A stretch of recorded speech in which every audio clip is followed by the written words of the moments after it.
She hadn't felt snow on her skin in 14 years.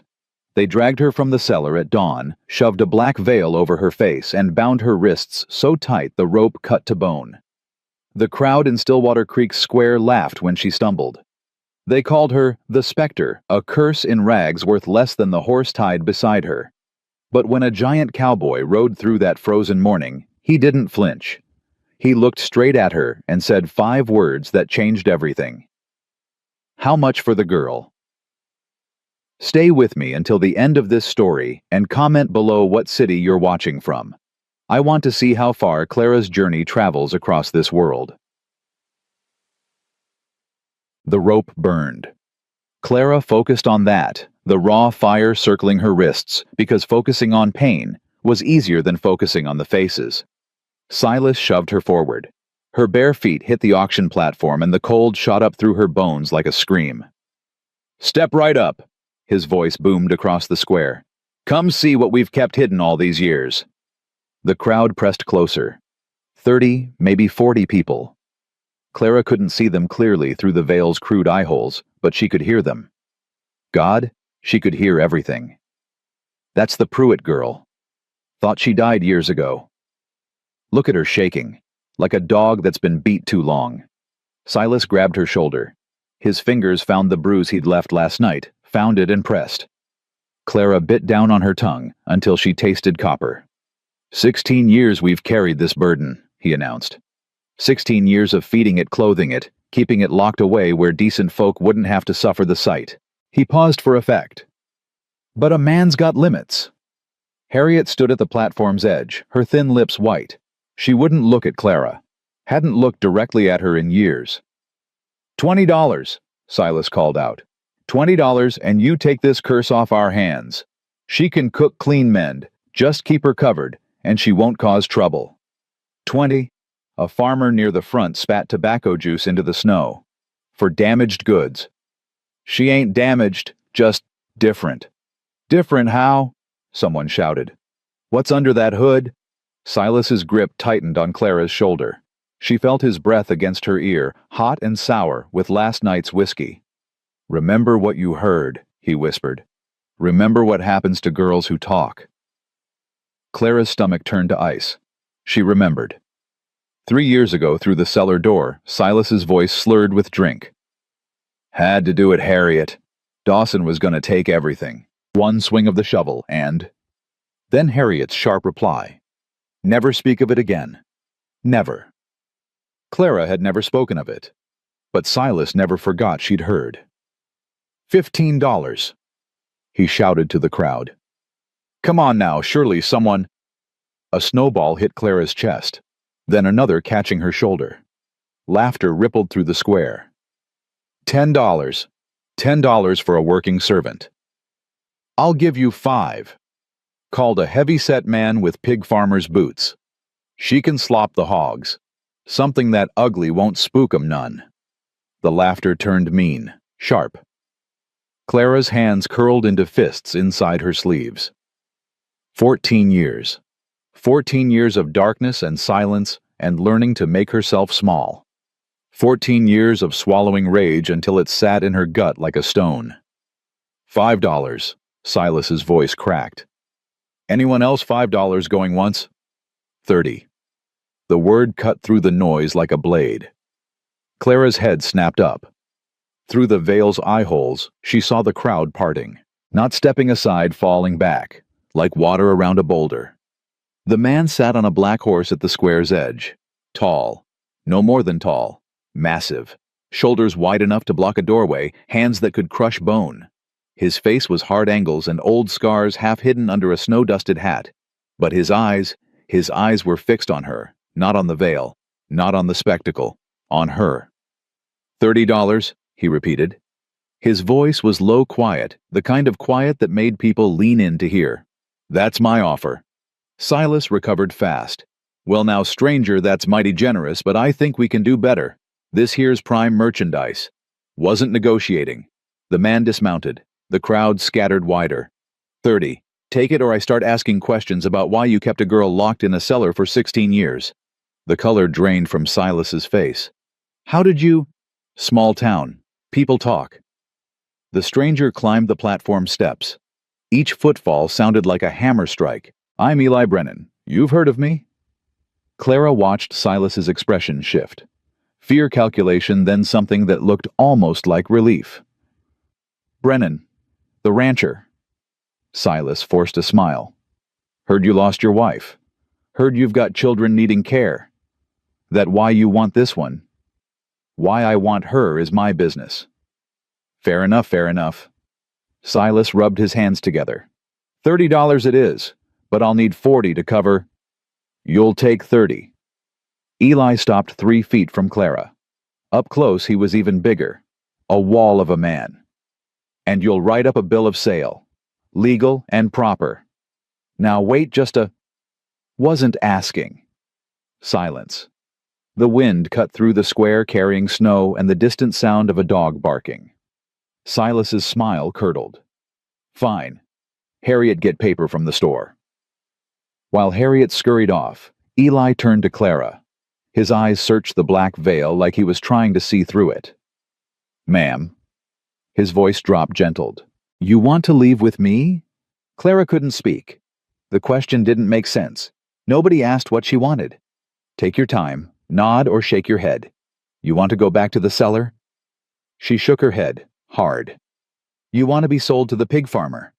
Another shake. "You want to come with me? I've got a ranch, 3 children, plenty of work. Nobody's going to lock you up or put a hood on you unless you want it there." Clara's hands were shaking. Her whole body was shaking. This was a trick. Had to be. Men didn't offer choices. Men didn't ask. But his eyes didn't waver. Didn't slide away like Silas's did when he lied. Slowly she nodded. "All right then." Eli reached for the ropes on her wrists. "These are coming off." "You can't," Silas started. Eli's head turned. Just turned. That was all. But Silas stepped back like he'd been shoved. The ropes fell away. Clara gasped. She couldn't help it at the sudden absence of pain. Her wrists were raw, bleeding in places, the skin torn.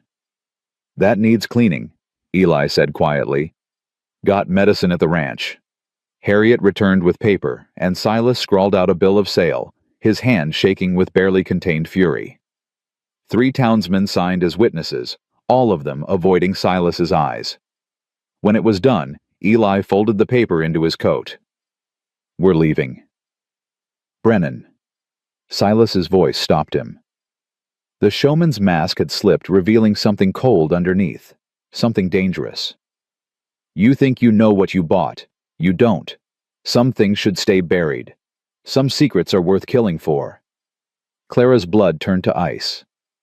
Eli looked at Silas for a long moment. "That a threat? Call it friendly advice." "I don't take advice from men who chain up women." Eli turned to Clara. "Can you walk?" She nodded, though her legs felt like water. "Then let's go." He didn't grab her arm, didn't steer her like cattle. Just walked toward his horse and waited. Clara followed, 1 foot in front of the other. Bare feet on frozen ground, body shaking, heart slamming against her ribs. Behind her, she felt Silas's stare like a knife at her back. "Murderer," she thought. "I know what you did. And now you know I know." She'd traded one prison for another. Had to have. Men didn't save women out of kindness. There was always a price. But when Eli lifted her onto the horse, gentle, careful, like she was something fragile instead of something cursed, she couldn't make herself believe it. "Hold the horn," he said. "I'll walk. Walk. In this cold. Horse needs rest. So do you." He gathered the reins and started forward. "We've got 3 hours. Try to stay warm." The crowd parted around them. Clara kept her head down, but she heard the whispers. "Brennan's lost his mind. That thing'll curse his whole family. Give it a month. He'll be begging the Pruitts to take her back." They cleared the town's edge before Clara found her voice. "Why?" Eli didn't turn around. "Why what? Why did you pay $30 for something everyone says is cursed? You believe you're cursed. Doesn't matter what I believe. Matters what they believe. Does it?" Clara fell silent. The question sat in her chest like a splinter. They walked for nearly an hour before Eli spoke again. Saw boys in the war, young ones, left behind after battles because they were too broken to be useful anymore. His voice was flat matter-of-fact. Watched good men walk past them. Told myself it wasn't my problem. Was it? Everything's everyone's problem. That's what my wife used to say. We just pretend it isn't so we can sleep at night. Your wife sounds smart. She was. Smarter than me anyway. He adjusted his grip on the reins. She died thinking I'd turned into a cold man. Hard man. The kind who walks past suffering and tells himself it's not his concern. Had you? Maybe. Probably. A pause. Saw you on that platform this morning, saw how they looked at you, talked about you. Something in me just broke. Clara's throat tightened. So I'm penance. No. For the first time he turned to look at her. His eyes were dark tired, but there was something steady in them. Something solid. You're a person who deserved better than what that town gave you. What happens next, whether you stay a day or a year or forever, that's your choice. But I couldn't walk past. Not this time. Clara didn't know what to say. Didn't know what to feel. 14 years in a cellar hadn't prepared her for this, for kindness, without strings for choices offered, without punishment waiting behind them. The veil, she said finally. You haven't asked about what's underneath. Don't need to. Everyone wants to know. I'm not everyone. He turned back to the road.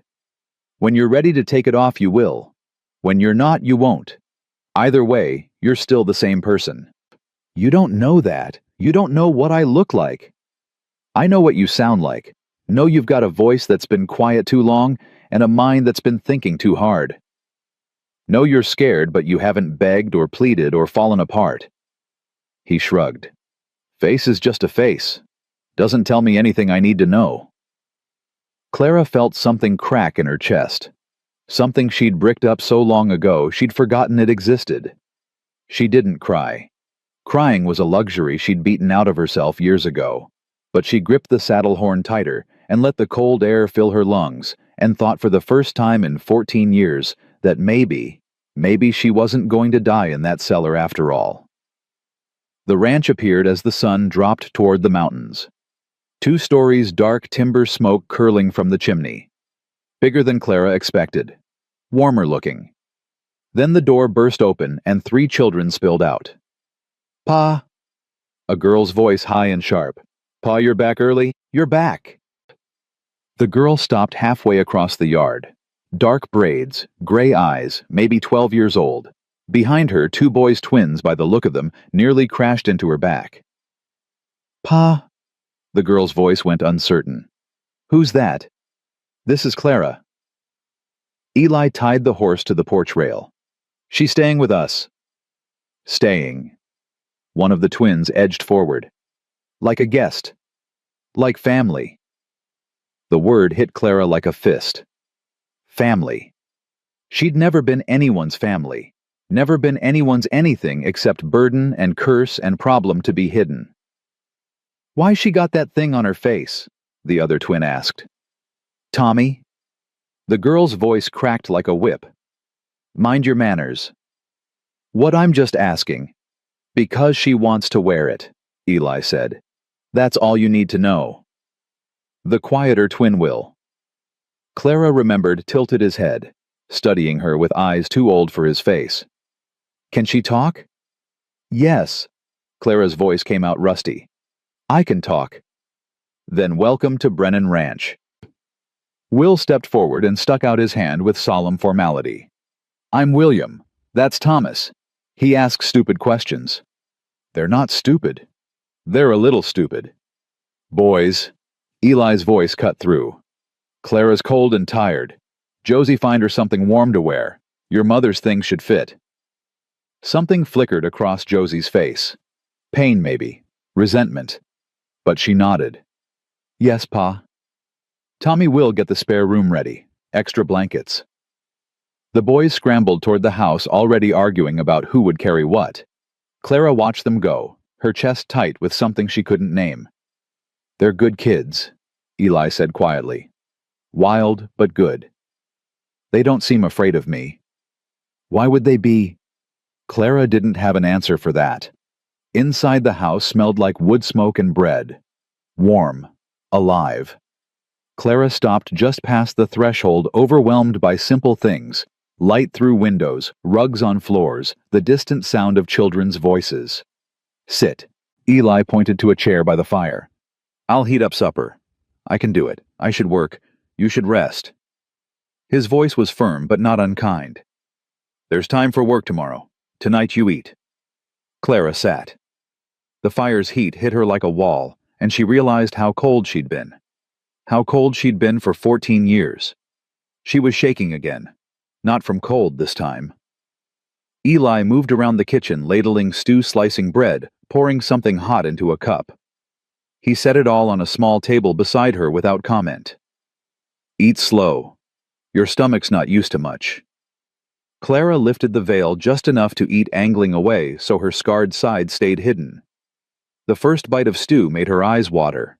Real meat, real vegetables, real food, not the scraps Harriet shoved under the cellar door.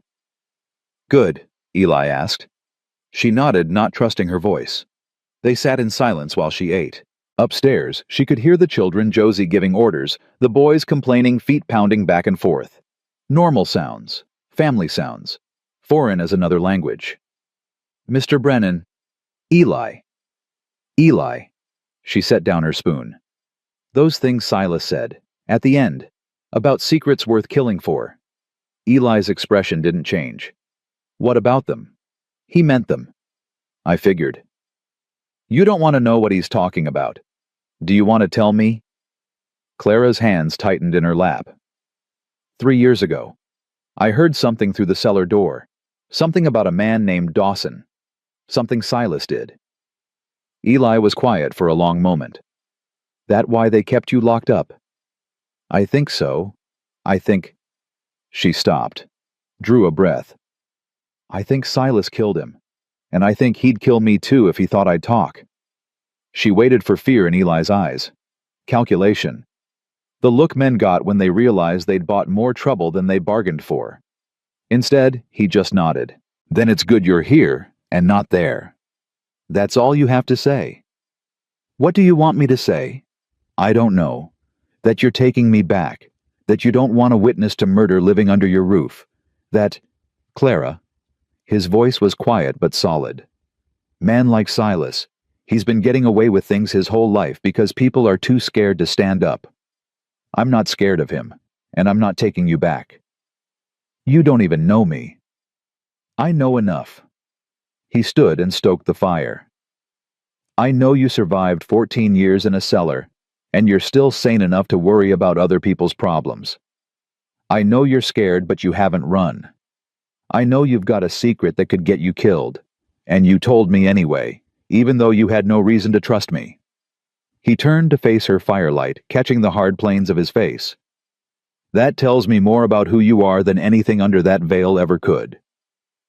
Before Clara could respond, boots thundered on the stairs. Tommy burst into the kitchen, snow melting in his hair. Pa, the chickens got out again. Will tried to catch 'em, but they're everywhere, and General Cluckington bit him and... Slow down. Eli held up a hand. How many got out? All of 'em. Well, most of 'em. The mean ones for sure. Eli sighed. All right, get your coat. We'll round them up before dark. Can Clara help? Tommy looked at her with naked curiosity. She's not doing anything. Clara's tired. I'll help. The words came out before Clara could stop them. Both Eli and Tommy turned to look at her. I mean, if that's all right. I used to before the cellar. I used to help with chickens. Tommy's face lit up. You know about chickens. A little. Then come on. He grabbed her hand, grabbed it without flinching, without hesitation, and pulled her toward the door. General Cluckington's the worst. She's got murder in her eyes, I swear. Clara looked back at Eli. He nodded once, something that might have been approval in his expression. Outside, the cold hit her face through the veil. The snow crunched under borrowed boots. Will was chasing a fat red hen across the yard, his curses creative and surprisingly varied for a 9-year-old. "That's Sergeant Feathers," Tommy yelled. "Cut her off by the fence." Clara moved without thinking. Her body remembered this, the quick sidestep, the low crouch, the way chickens always zigged when you expected them to zag. She cornered Sergeant Feathers against the barn wall and scooped her up in one smooth motion. "You got her." Tommy was staring at her like she'd performed magic. "Pa, did you see that? She just whoosh, and then—" "I saw." Eli was leaning against the porch rail watching. "Nice work." Will jogged over, panting. "How'd you do that? I've been chasing that stupid bird for 10 minutes. "Chickens are predictable," Clara said. "They always run toward the gap they think you don't see." "Can you catch General Cluckington?" Tommy's eyes were huge. "Nobody can catch her. She's evil." Clara looked across the yard. A massive black hen stood on top of the water trough, glaring at them with undisguised malevolence. "I can try." She handed Sergeant Feathers to Will and approached the trough slowly. General Cluckington ruffled her feathers and let out a warning cluck. "Easy," Clara murmured. "Easy, girl." The chicken's beady eyes tracked her movement. Clara didn't rush, didn't lunge, just eased closer, step by step, until she was within arm's reach. Then she moved. General Cluckington squawked and launched herself sideways, but Clara was faster. Her hands closed around the bird's body, pinning the wings before those vicious claws could connect. Tommy whooped. "She did it! She actually did it!" Will was gaping. "General Cluckington has never been caught. Never. Pa's tried. I've tried. Josie won't even go near her." Clara looked down at the furious chicken in her hands.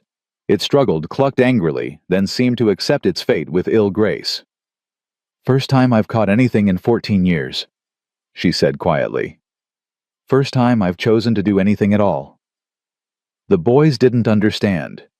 Couldn't understand. But Eli did. She saw it in his face, the recognition, the quiet respect. "Well," he said, pushing off from the porch rail.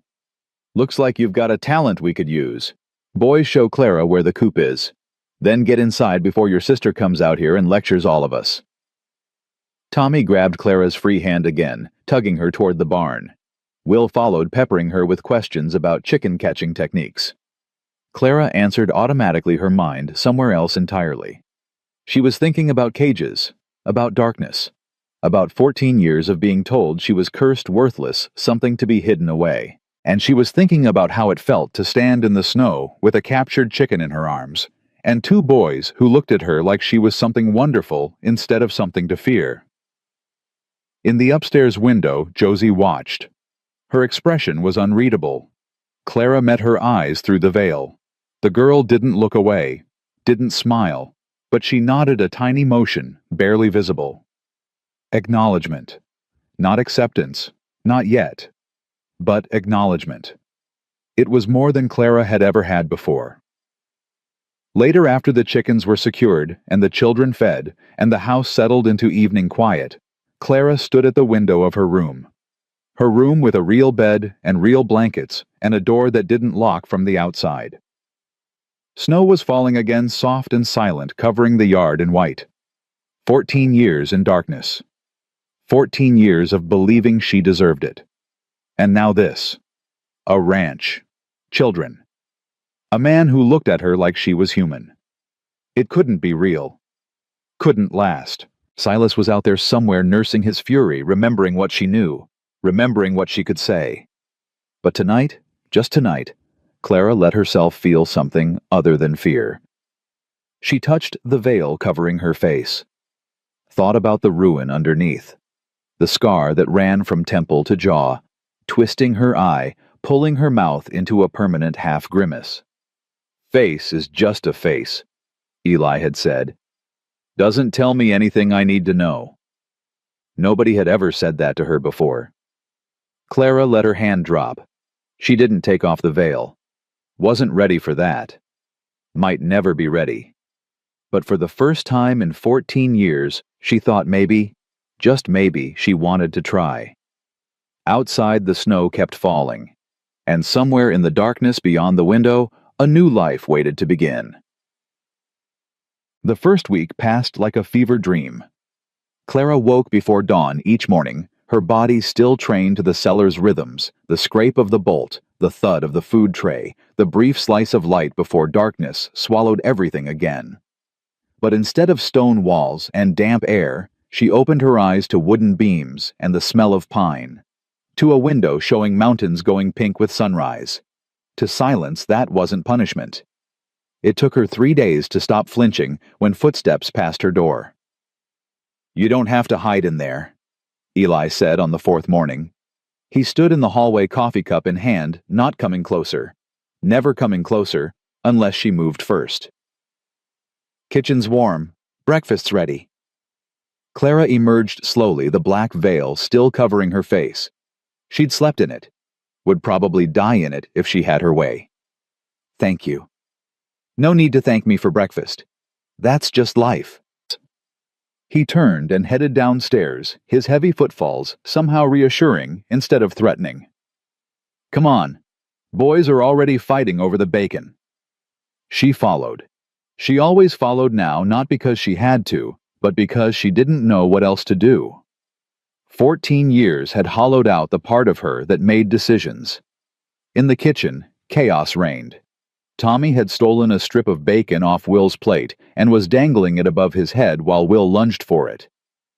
Josie sat at the table's far end, ignoring them both, her nose buried in a book that looked too old for a 12-year-old. "Sit," Eli said, pointing to the empty chair beside Josie. "Boys, if I have to separate you, neither of you gets bacon." He started it. Did not. "Don't care who started it. I'm finishing it." Clara lowered herself into the chair. Josie didn't look up from her book, but her shoulders tensed a tiny motion barely visible. "What are you reading?" Clara asked quietly. "Jane Eyre." Josie turned a page with deliberate slowness. "Ma's copy." The words landed like stones. Ma's copy. A reminder of who Clara wasn't, who she could never replace. "I've never read it." "You can read." The question came out sharper than Josie probably intended. The girl's cheeks flushed. "I mean, I didn't know if... I can read. My father taught me before he died." Clara paused. "Before everything." Josie finally looked at her. Gray eyes, Eli's eyes searching the black veil like she could see through it. "What happened to your father?" "Mining accident. I was 6. I was 9 when Ma died." Josie's voice dropped. "Fever. 3 weeks start to finish." They sat in silence while the boys' argument faded to background noise. Two girls who'd lost too much circling each other like wary animals. "She was nice," Josie said finally. "Ma, she would have liked you probably. She liked everybody. Even people in veils. She didn't care about stuff like that. Said what mattered was what people did, not what they looked like." Josie's jaw tightened. "Pa's different now, since she died. Harder, quieter. Like part of him went into the ground with her." Clara thought about Eli's eyes, that steady darkness, that weight. "He seems kind to me." "He is kind. Just not warm. Not anymore." Josie closed her book. "But yesterday when you caught General Cluckington, he laughed. Actually laughed. Haven't heard that sound in 3 years." Before Clara could respond, Eli set a plate in front of her. Eggs, bacon, bread with butter. More food than she'd eaten in a week in the cellar. "Eat," he said. "Got a lot to do today." "What kind of things?" "Ranch things. Fence needs mending in the north pasture. Cattle need checking. Tommy's got reading lessons he's been avoiding." He shot a look at his son, who suddenly became very interested in his breakfast. "Thought you might help Josie with the house if you're willing." Clara nodded. "I'm willing." "Good." He grabbed his coat from the hook. "Boys, you're with me. Josie, show Clara where everything is, and be nice." "I'm always nice," Josie muttered. Eli's mouth twitched, not quite a smile, but close. "Sure you are." The door closed behind him, and suddenly, Clara was alone with a 12-year-old girl who couldn't decide whether to hate her or not. So, Josie said, standing. You know how to clean? Yes. Cook? Yes. Mend clothes? Yes. Josie's eyes narrowed. What can't you do? Clara thought about it. Trust people. Sleep through the night. Look at my own reflection. She paused. Take off this veil. Something shifted in Josie's expression. Not softening exactly, but recognition. Ma always said everybody's got broken parts. Said the trick is finding people whose broken parts fit with yours. Your mother said a lot of things. She talked a lot. Pa used to tease her about it. Josie grabbed a broom from the corner. You can start with the floors. I'll show you where the cleaning things are. They worked in silence for an hour, Clara sweeping Josie, dusting, neither of them speaking, but somehow communicating anyway. The house was bigger than it looked from outside, full of small rooms and unexpected corners. Clara found traces of Ruth Brennan everywhere, a sampler on the wall embroidered with tiny flowers, a china cup on a shelf too delicate for daily use, a photograph in a silver frame showing a woman with kind eyes and Josie's stubborn chin. You can look at it, Josie said from behind her. I don't mind. Clara hadn't realized she'd stopped sweeping. She was beautiful. She was. Pa used to say she was too beautiful for a rough man like him. She'd laugh and say he wasn't rough, just unpolished. Josie came to stand beside her, both of them looking at the photograph. Do you think people can love twice? I mean really love, not just settling? The question caught Clara off guard. I don't know. I've never loved anyone at all. Not even your father. I was 6 when he died. I barely remember him. Clara touched the edge of the frame. I remember his voice, his hands, the way he smelled like coal dust. But his face. She shook her head. It's gone. All I have are fragments. That's sad. It's just the truth. Josie was quiet for a moment. Then, what's under the veil? Really? Clara's hand dropped from the frame. Scars. From when I was 8. My stepfather hit me with a horse strap, split my face open from temple to jaw. He hit you? Josie's voice went sharp with outrage. Your own stepfather. He wasn't much for family feeling. And that's why they kept you locked up, because of scars. Clara hesitated. The truth sat heavy on her tongue. Silas's secret, the murder she'd overheard, the real reason she'd spent 14 years in darkness. But Josie was 12 years old, and already carrying too much weight. Partly, Clara said finally. There are other reasons, complicated ones. Pa knows. Yes. Josie studied her for a long moment. Then she nodded, apparently satisfied. Okay, I won't ask again. But Clara, yes. If you hurt my family, if you bring trouble to this house, I'll make you regret it. I don't care how sad your story is. Josie's gray eyes were hard as iron. My brothers have already lost their mother. They're not losing anything else. Understand? Clara should have been offended, should have felt threatened or angry. Instead, she felt something like respect. I understand. Good. Josie picked up her dusting cloth. Now come on. The bedrooms won't clean themselves. The days settled into rhythm. Clara cleaned, cooked, mended, all the things she'd done in the cellar, but different now. Now there were windows to let in light. Now there were voices around her, children's laughter, the steady presence of a man who asked nothing from her except that she exist. She started baking bread on the 5th day. The kitchen had everything she needed: flour, yeast, salt, the big wooden bowl Ruth must have used for the same purpose. Clara's hands remembered the motions: knead, fold, turn. Knead, fold, turn. The dough grew warm under her palms, alive with possibility. Smells good. She spun around. Eli stood in the doorway, snow melting in his dark hair, his expression unreadable. I hope it's all right. I found the supplies and thought, it's more than all right. He came closer, stopping a few feet away. Always stopping a few feet away, giving her space. Ruth used to bake. After she died, we lived on hardtack and hope, having fresh bread again. He shook his head. The boys will be over the moon. It's just bread. Nothing's ever just anything. He leaned against the counter, watching her work. You're good at that. The kneading. Got a rhythm to it. My grandmother taught me, before she died. Clara punched the dough down, shaped it into loaves. Before the cellar. Before everything. Lot of befores in your life. Lot of afters now, too. She glanced at him. Thanks to you. Eli shrugged. Told you before.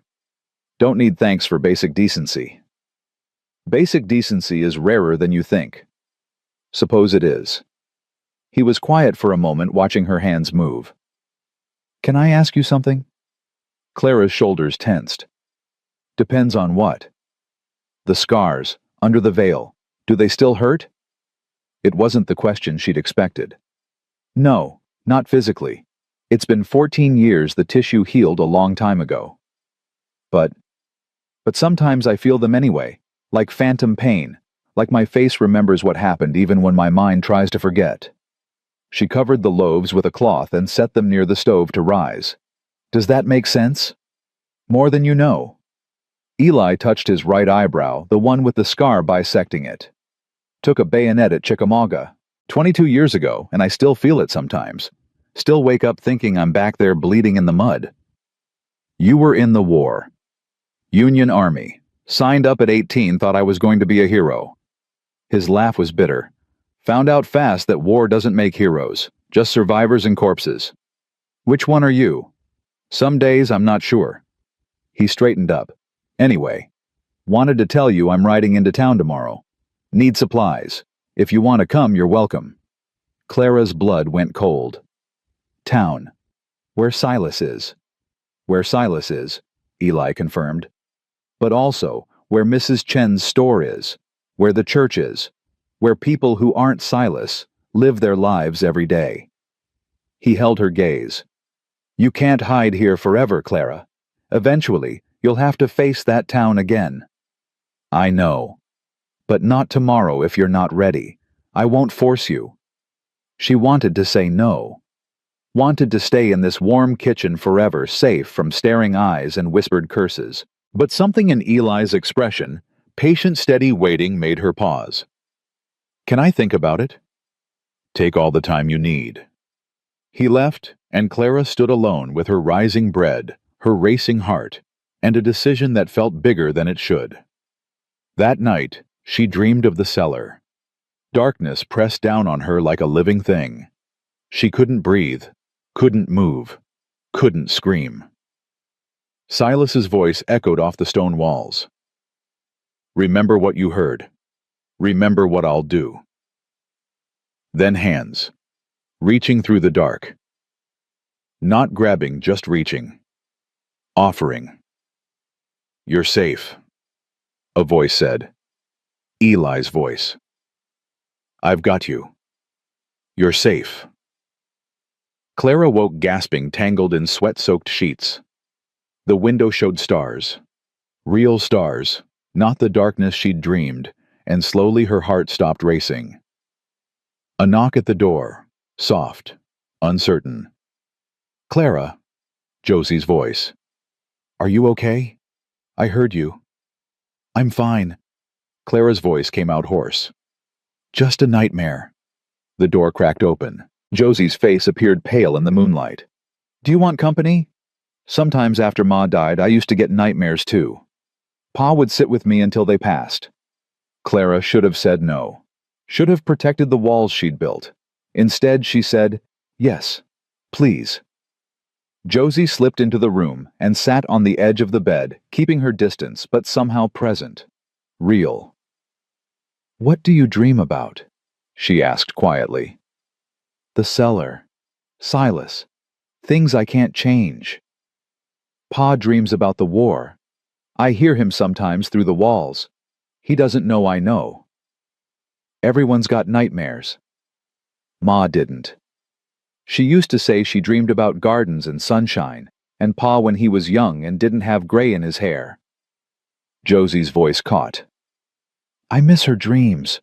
The way she'd tell us about them at breakfast like they were stories just for us. Clara didn't know what to say. Didn't know how to comfort a grieving child when she'd never been comforted herself. So she just sat there silent while Josie cried quietly into her hands. And when the tears stopped and Josie wiped her face and stood up to leave, Clara found her voice. Thank you. For what? For sitting with me. For letting me see you cry. Clara paused. For treating me like a person instead of a ghost. Josie looked at her for a long moment. Then slowly she reached out and touched Clara's hand the first time she'd touched her voluntarily. You're not a ghost, Josie said. Ghosts don't make bread that smells like heaven. She left before Clara could respond. But somehow in the darkness that remained, the cellar felt farther away than it had before. Morning came bright and cold. Clara made her decision over breakfast, watching the boys shovel eggs into their mouths while Eli drank coffee and reviewed his supply list. I'll come, she said. To town. Everyone stopped. Tommy's fork froze halfway to his mouth. Will's eyes went wide. Josie looked up from her book surprised. Eli just nodded. All right, we leave in an hour. Is that smart? Josie's voice was sharp. The whole town saw her get bought like livestock. They'll stare, they'll talk. Let them. Eli set down his coffee. Clara's got as much right to walk those streets as anyone. More, maybe. But Silas? Silas is a coward. Cowards don't start fights they can't win. Eli looked at Clara. You sure about this? No, she wasn't sure about anything, but she nodded anyway. The ride to town took 2 hours. Clara sat beside Eli on the wagon seat, her veil pulled tight, her hands clenched in her lap. The boys stayed home with Josie. Too cold for them, Eli had said, but Clara suspected he wanted to spare her an audience for whatever happened next. Stillwater Creek looked different in daylight. Smaller, less menacing. Just a collection of wooden buildings clinging to the frozen earth, smoke rising from chimneys, people moving through the streets with their heads down against the wind. But heads lifted when Eli's wagon rolled in.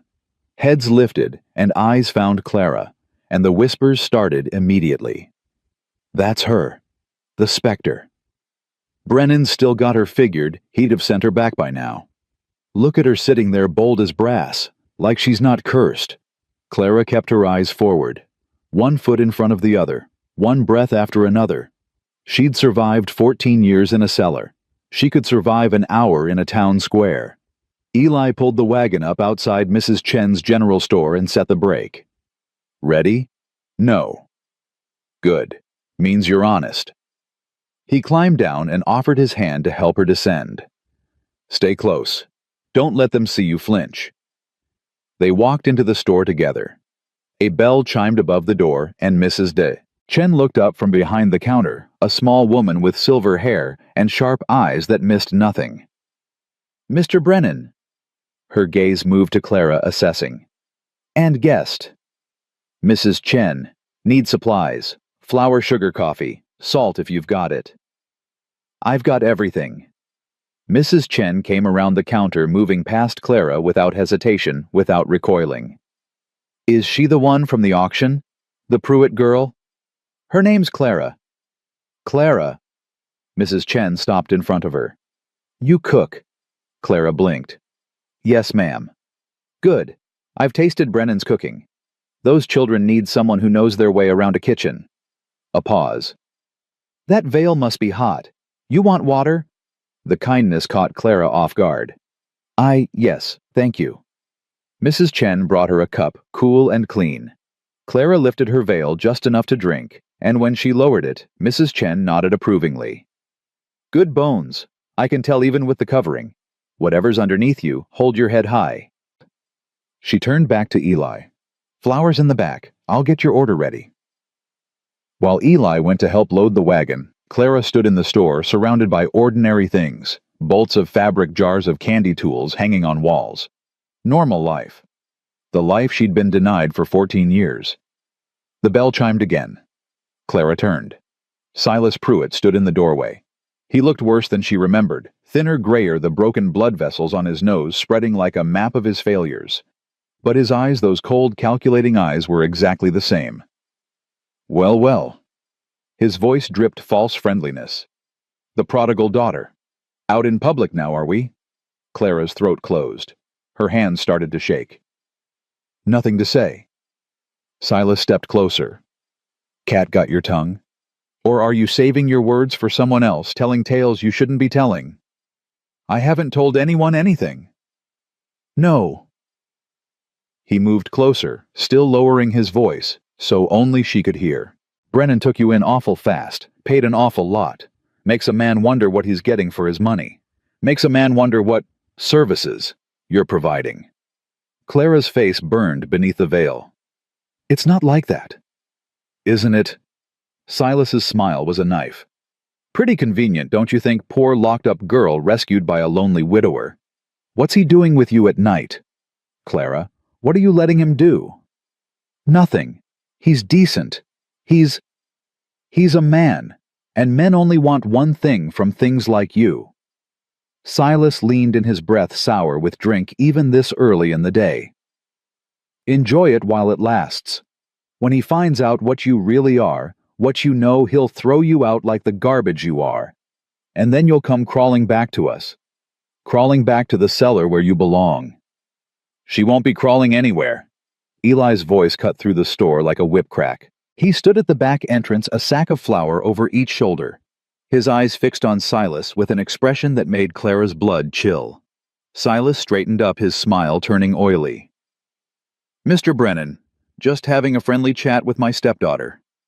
Didn't look friendly. Eli set the flour down with a thud that shook the floorboards. Looked like harassment. Harassment, You were simply leaving. Eli took a step forward, then another.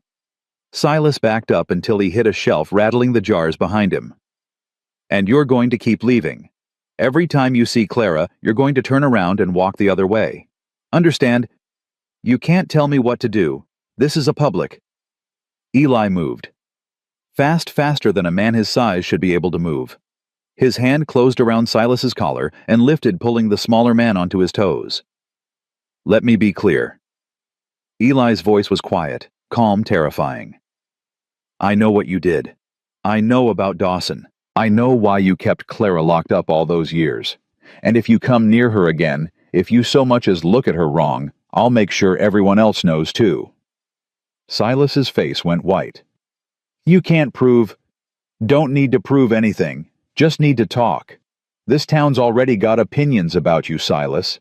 Imagine what they'll think when they hear about a man disappeared, a girl locked away a shovel, and a shallow grave. You're bluffing. Try me. Eli released him with a shove that sent Silas stumbling. Now get out, and pray I don't change my mind about keeping quiet. Silas fled. The bell chimed as the door slammed, and then it was just Clara and Eli in the store. Mrs. Chen watching silently from behind her counter. You heard, Clara said. What he said about me. About what he thinks I'm that we're... I heard a desperate man trying to hurt someone who can't fight back.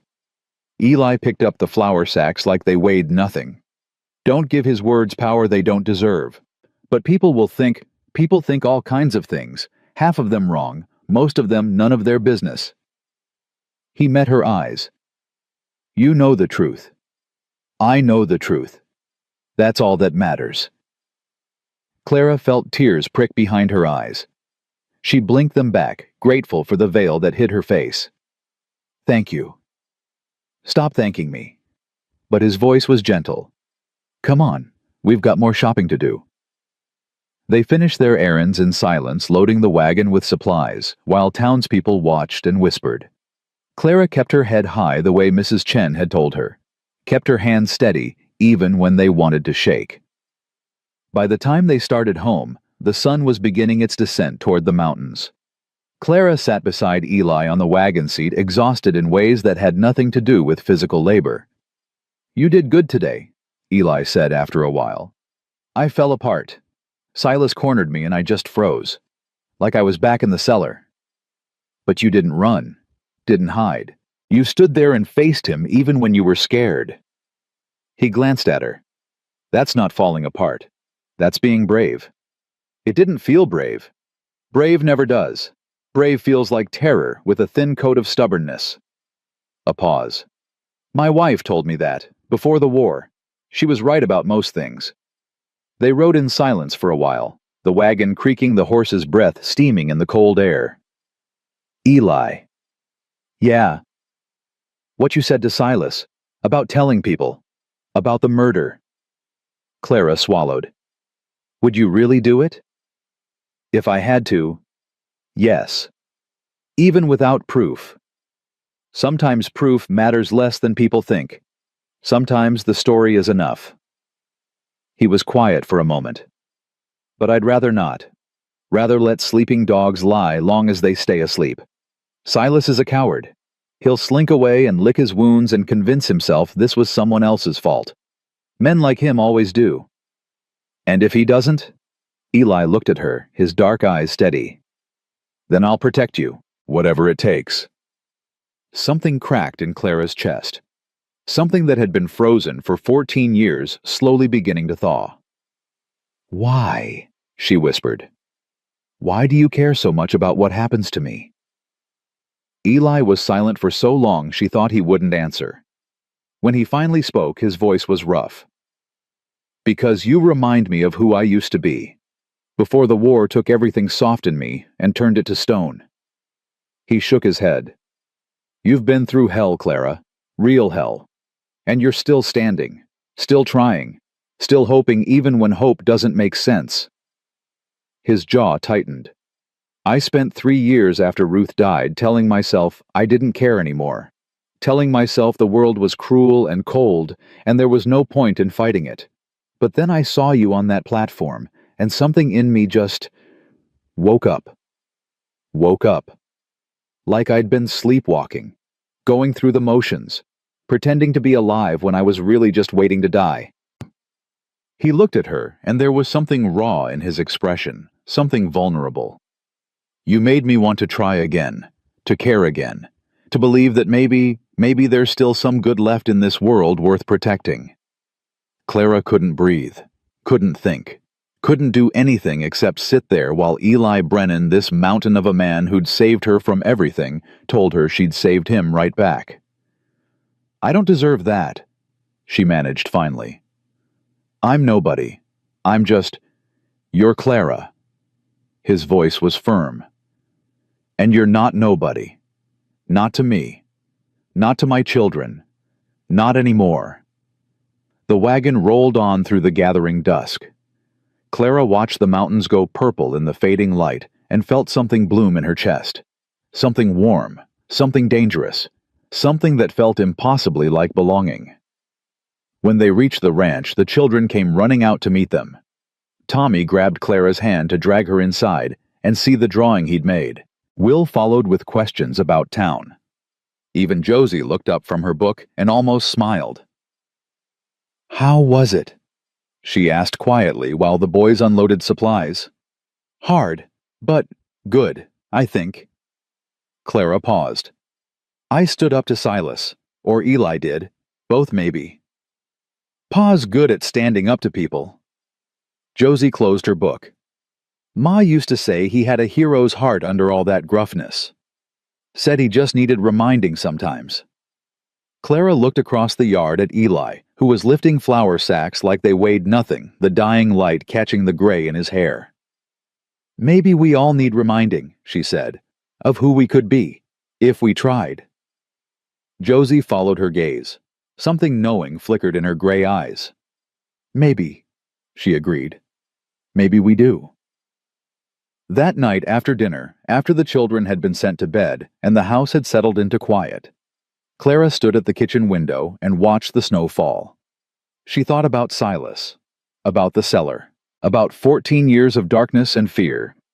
And she thought about Eli, about his steady hands and his wounded eyes and the way he'd defended her without hesitation. You're still up. She turned. Eli stood in the doorway, a cup of coffee in his hands, his expression unreadable in the lamplight. Couldn't sleep. Nightmares. Not exactly. She paused. Just thinking. About what? About you, she didn't say. About how you make me feel safe for the first time in my life. About how terrifying that is. About tomorrow, she said instead. And the day after. And all the days after that. Eli came to stand beside her at the window, close enough to feel his warmth but not touching. Good thoughts or bad? I don't know yet. Both maybe. She looked at him. I've never had a future before. Never thought past surviving the next hour the next day. But now I think maybe I could. Have a future, I mean. Here, with... She stopped, heat rising in her cheeks beneath the veil. With us. Eli finished quietly. With my family. Yes. He was silent for a long moment. When he spoke, his voice was rough. I'd like that. Having you stay. Not as a servant. Not as an obligation. As... He shook his head. Hell, I'm no good at this. At what? Words. Feelings. All the soft things Ruth used to handle. He set down his coffee and turned to face her fully. I care about you, Clara. More than I should, maybe. More than makes sense. Clara's heart stopped. Eli, you don't have to say anything. Don't have to feel the same way. Just wanted you to know. You've got a place here for as long as you want it. And if you ever want more than that, if you ever want... He broke off, frustrated with his own inarticulation. I'm making a mess of this. No. Clara's voice came out barely a whisper. You're not. She reached up slowly and touched his face, the first time she'd touched him voluntarily. His breath caught his eyes, finding hers through the veil. I care about you too, she said. I don't know what that means yet. Don't know if I'm capable of whatever comes next, but I care. And I'm not going anywhere.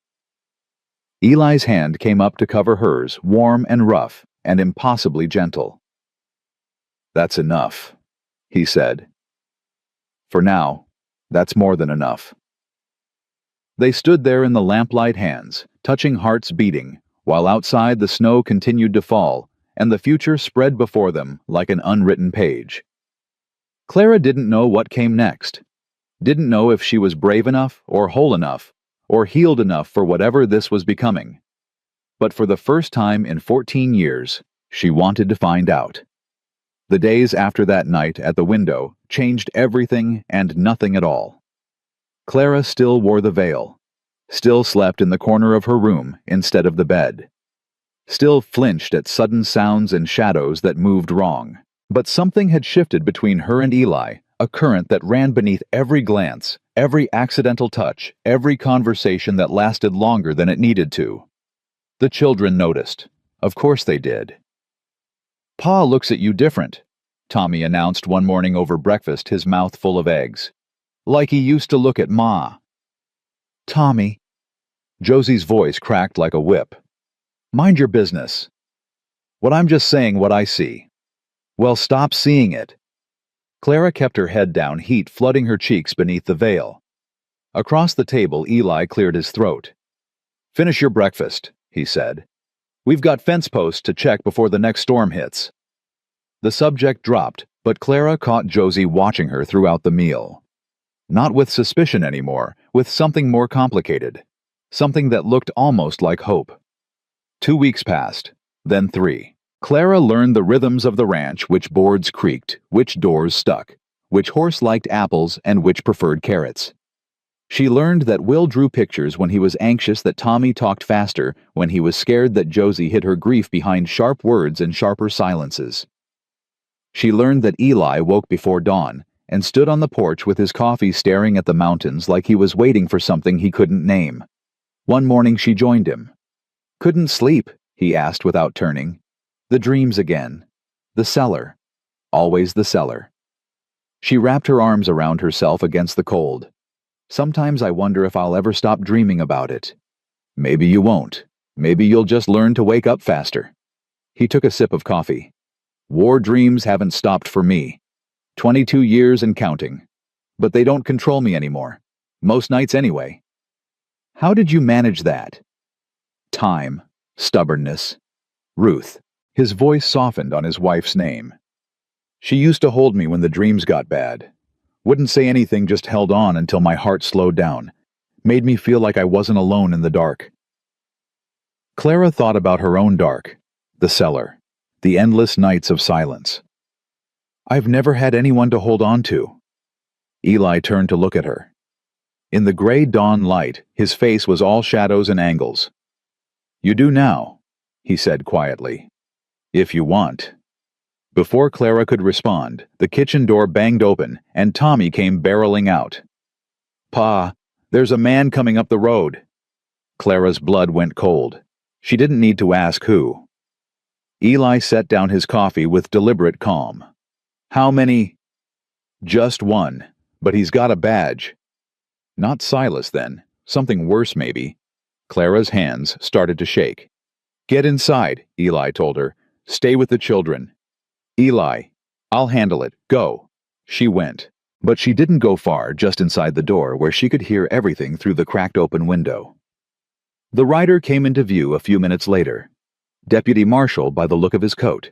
Young, maybe 25, with the nervous energy of someone who'd rather be anywhere else. Mr. Brennan. He pulled up his horse and dismounted. That's me. I'm Deputy Marshal Collins, out of Helena. He pulled a paper from his coat. Got some questions about a woman you purchased in Stillwater Creek 3 weeks ago. Name of Clara Whitfield. She goes by Clara now. What about her? Her stepfather filed a complaint. Claims the sale was conducted under duress and should be invalidated. Collins shifted his weight. Also claims the woman in question is mentally incompetent and unable to make legal decisions for herself. Eli's voice didn't change. That's so. Sir, I'm just doing my job. If you could produce the woman for questioning, I can verify her mental state, and she's not mentally incompetent, she's not under duress, and she's not going anywhere with you. Collins's hand moved toward his gun belt. Mr. Brennan, I have to insist. Insist all you want.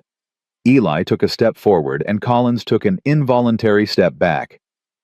That woman was held prisoner for 14 years. Starved, beaten, locked in a cellar without light or human contact. You think I'm going to hand her over to the man who did that to her because he filed some paperwork? I don't know anything about...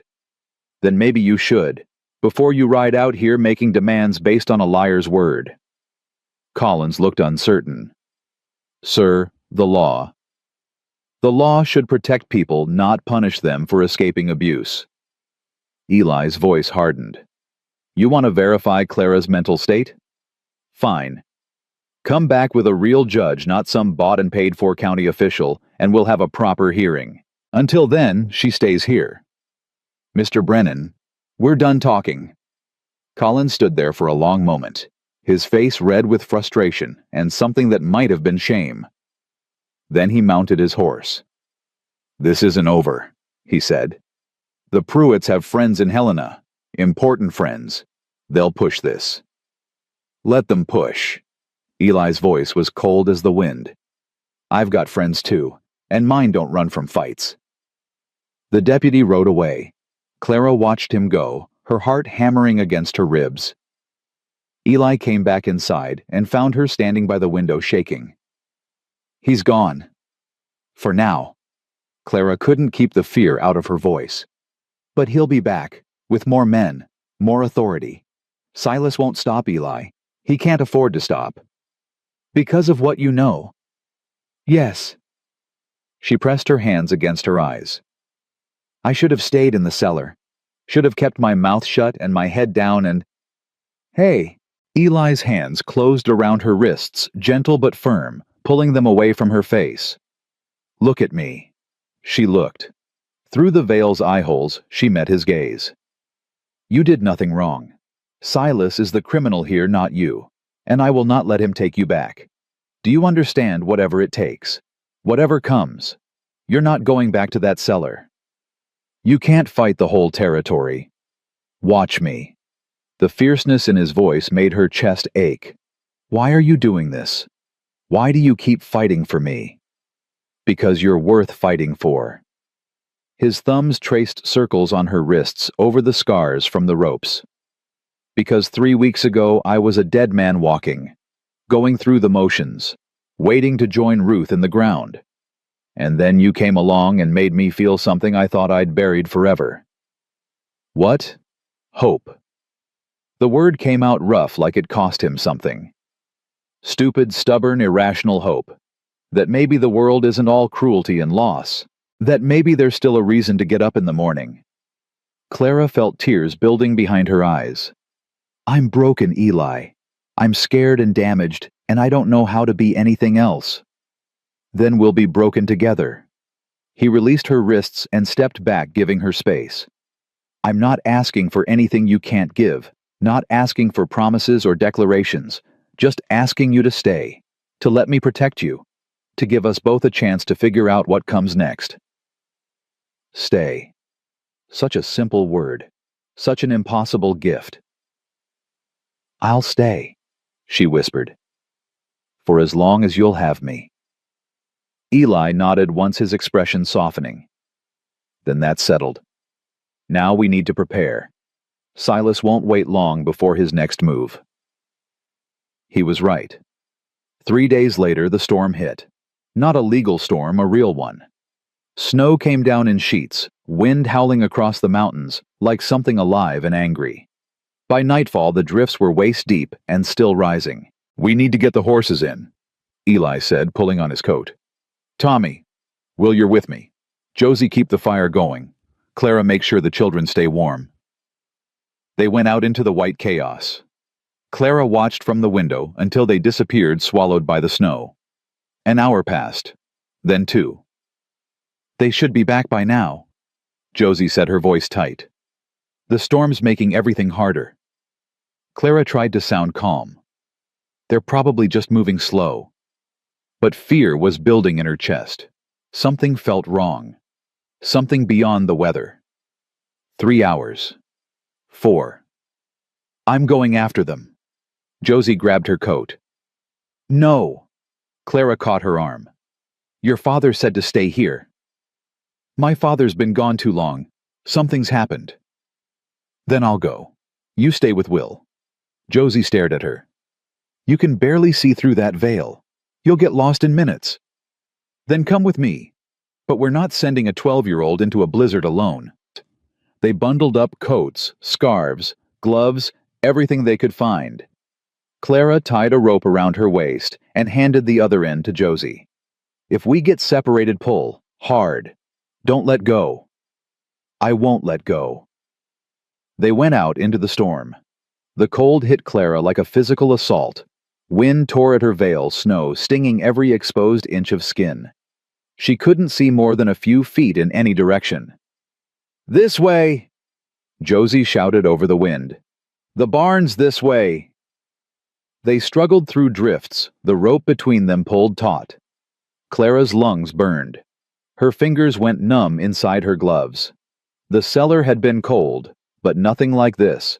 This was cold that could kill, cold that didn't care how much you'd already suffered. The barn loomed out of the whiteness like a ghost. Clara pushed through the door and nearly collapsed. Pa!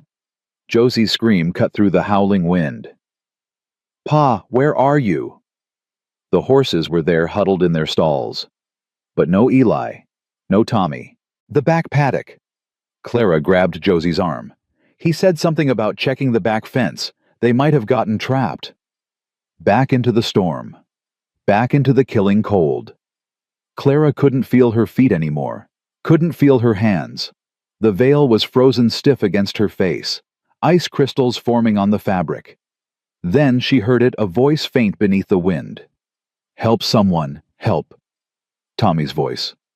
Clara ran, stumbled, fell into a drift, fought her way back up, kept running. The rope around her waist yanked tight as Josie struggled to keep up. She found them in the shallow ravine behind the north pasture. Eli was on the ground, blood staining the snow around his head. Tommy crouched beside him, crying, his small hands pressed against his father's chest. Pa won't wake up, Tommy sobbed. He fell and hit his head, and he won't wake up. Clara dropped to her knees beside them.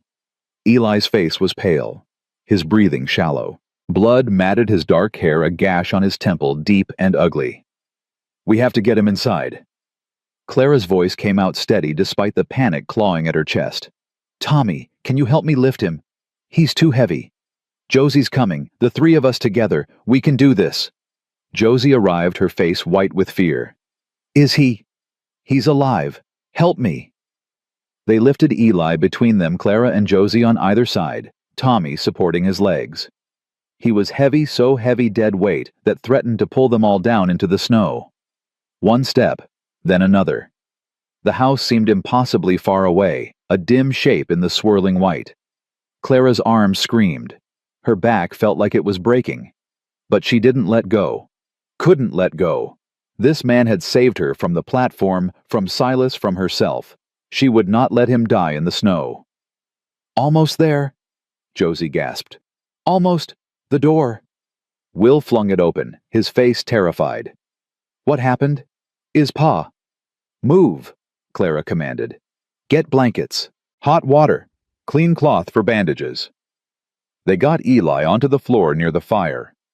Clara stripped off her gloves and pressed her frozen fingers against his neck, searching for a pulse. There, faint but steady. Alive. "He's alive," she said. "But he's losing blood. I need to see the wound." She worked by firelight, her hands steadier than they had any right to be. The gash was deep. He'd hit a rock when he fell, probably. But it wasn't as bad as it looked. Head wounds bled heavily. She'd learned that in the cellar after Silas's beatings. "Needle and thread," she told Josie. "Your mother's sewing kit. You're going to sew him up. Unless you know another way to close a wound." Josie ran. Clara pressed a cloth against Eli's head, willing the bleeding to slow. His face was slack, peaceful in a way that terrified her. "Don't you dare," she whispered. "Don't you dare leave these children. Don't you dare leave me." The needle was thin, the thread black. Clara's hands trembled as she made the first stitch. Eli groaned, his eyes fluttered. "Hold him down," Clara ordered. "This is going to hurt." Tommy and Will grabbed their father's arms. Josie held his legs. Clara sewed in, out, closing the gash one stitch at a time while Eli writhed and groaned beneath her hands. 7 stitches. 8. 9. Done. Clara sat back exhausted, her hands covered in blood. Eli had stopped moving, but his breathing was stronger now, more regular. "Is he going to be okay?" Will's voice was small, scared. "I think so. The wound is closed. He just needs to rest and heal."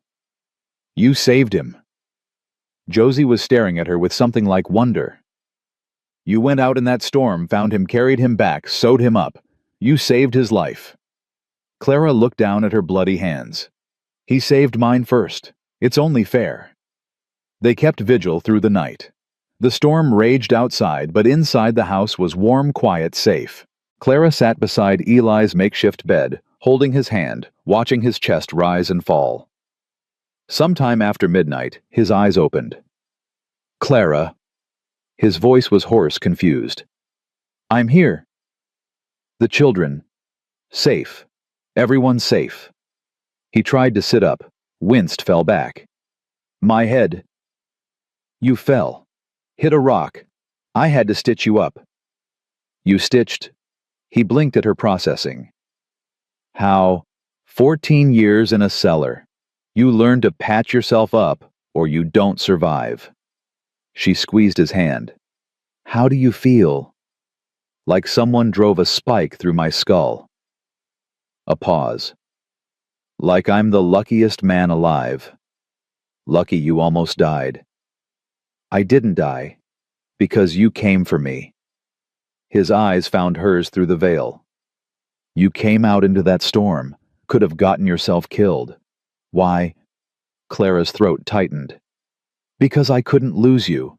Because you're the first person who ever made me feel like I was worth something. Because—" She stopped. The words were too big, too frightening. "Because what?" "Because I love you." The words fell out before she could catch them. "I know I shouldn't. No, it's too fast, too complicated, too everything. But I do. I love you, Eli. and I couldn't let you die without telling you." Eli was silent for so long she thought she'd made a terrible mistake. Then his hand tightened around hers. "Clara, look at me." She looked. "I love you too. Have since the moment I saw you on that platform, this broken, beautiful woman who deserved so much more than what the world gave her. I love you, and I'm not going to die on you. Not tonight. Not for a long time yet." "You can't promise that." "I can promise to try." He raised her hand to his lips and kissed her knuckles. "I can promise that every morning I wake up, you'll be the first thing I think about. And every night before I sleep, you'll be the last." Clara felt tears streaming down her face, soaking into the veil. She didn't try to stop them. "You haven't even seen my face," she whispered. "You don't know what's under here. Don't need to see your face to know who you are. Don't need to see scars to know you're beautiful." He tugged gently on her hand. "Come here." She leaned down. He reached up his fingers, touching the edge of her veil. "Can I?" Her heart stopped. 14 years of hiding. 14 years of believing she was too hideous to be seen. But this man had risked his life for her, had defended her against Silas, against the law, against the whole damn world. If she couldn't show him, she couldn't show anyone. "Yes," she breathed. His fingers found the ties at the back of her head. Slowly, gently, he loosened them. The veil fell away. Cold air hit her face, her whole face, scars and all. Clara held her breath, waiting for the flinch, the recoil, the disgust. It didn't come. Eli's eyes moved over her features. The unmarked side, the scarred side, the puckered tissue that pulled at her eye and twisted her mouth. All of it. "There you are," he said softly. "There's my Clara. I'm hideous. You're alive. You're strong. You survived things that would have broken most people." His thumb traced the edge of her scar feather light. "This mark. This is proof of what you endured. This is a badge of courage, not a brand of shame." Clara couldn't speak, couldn't breathe. No one had ever looked at her like this, like she was precious, like she was whole, like she was worth looking at. "I'm going to kiss you now," Eli said. "If that's all right." She nodded, not trusting her voice. He pulled her down gently and pressed his lips to hers. Soft, warm, reverent. Not demanding anything, just giving. Clara kissed him back. Her tears falling onto his face, her hands trembling where they pressed against his chest. When they finally broke apart, Eli smiled. A real smile, the first she'd ever seen from him. "Welcome to the family, Clara." The storm broke by morning. Weak winter sunlight filtered through the windows, turning the snow to diamonds. Inside the house, Eli slept, his wound cleaned, and bandaged, his color slowly returning. Clara sat by the fire, the veil in her hands. She turned it over, studying the black fabric that had hidden her for so long. Josie appeared beside her. "Are you going to put it back on?" "I don't know." Clara traced the crude eye holes with her finger. "Part of me wants to. It's safer behind this." "What does the other part want? To burn it, to never hide again." Clara looked at Josie, her face fully visible for the first time. "What do you think?" Josie studied her, the scars, the twisted skin, all of it. Then she smiled. "I think you look like someone who's been through hell and came out the other side. I think you look like someone worth knowing." She paused. "I think Ma would have loved you." Clara's eyes burned. "You're too wise for 12. Ma used to say the same thing." Josie reached out and touched Clara's scarred cheek, the first time anyone had touched that side of her face since the wound healed. "Keep the veil if it makes you feel safe, but you don't need it here, not with us." "What about Town? What about Silas? Town will learn to deal with it. And Silas." Josie's eyes went hard. "Silas better hope he never comes near this family again, because he won't just be facing Pa. He'll be facing all of us." Clara looked at the veil one more time. Then she stood, walked to the fire, and dropped it into the flames. The fabric caught instantly, curling and blackening. 14 years of hiding going up in smoke. "No more hiding." Clara said quietly. No more fear. Behind her, Tommy and Will came thundering down the stairs. Pa's awake. He's asking for... Tommy stopped short, his eyes going wide. Clara, is that you? It's me. You took off the... He trailed off, staring at her face. Then his expression shifted into a huge grin. Cool, you look like a pirate. Tommy, Josie groaned. What pirates are cool, Will? Doesn't she look like a pirate? Will came closer, studying Clara's face with his usual solemnity. I think she looks brave, like a warrior. Clara laughed a real laugh, the first one in 14 years. Pirate and warrior, I can live with that. Pa's asking for you, Tommy said. Better go before he tries to get up again. Clara went. At the door to Eli's room, she paused her hand on the frame. He lay propped against pillows, looking pale but alert. When he saw her, really saw her in full daylight, no veil, nothing hidden. His face softened into something that took her breath away. There she is, he said. My Clara, finally letting me see her. She crossed to the bed and took his hand. I burned the veil. Good. Never liked the damn thing anyway. He tugged her down to sit beside him. How do you feel? Without it. Terrified. She paused. And free. Like I've been holding my breath for 14 years and I finally remembered how to exhale. That's a good feeling. It is. She looked at their joined hands. His rough and calloused, hers scarred from years of labor. What happens now, with Silas, with the law? Now we fight. On our terms, not his. Eli's jaw set. I've been thinking. That deputy said the Pruitts have friends in Helena. Well, I know people too. People who remember what I did in the war. People who owe me favors. You'd call in favors for me. I'd call in everything for you. He brought her hand to his lips. But first, I need to heal. And you need to practice being seen. Think you can manage that.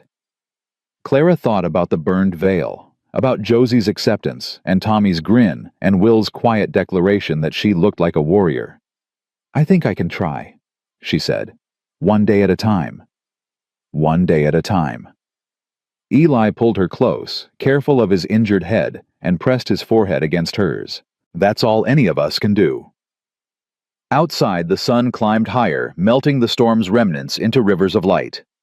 Inside, a family pulled closer together, bound not by blood, but by choice, by sacrifice, by love that had grown in the most unlikely soil.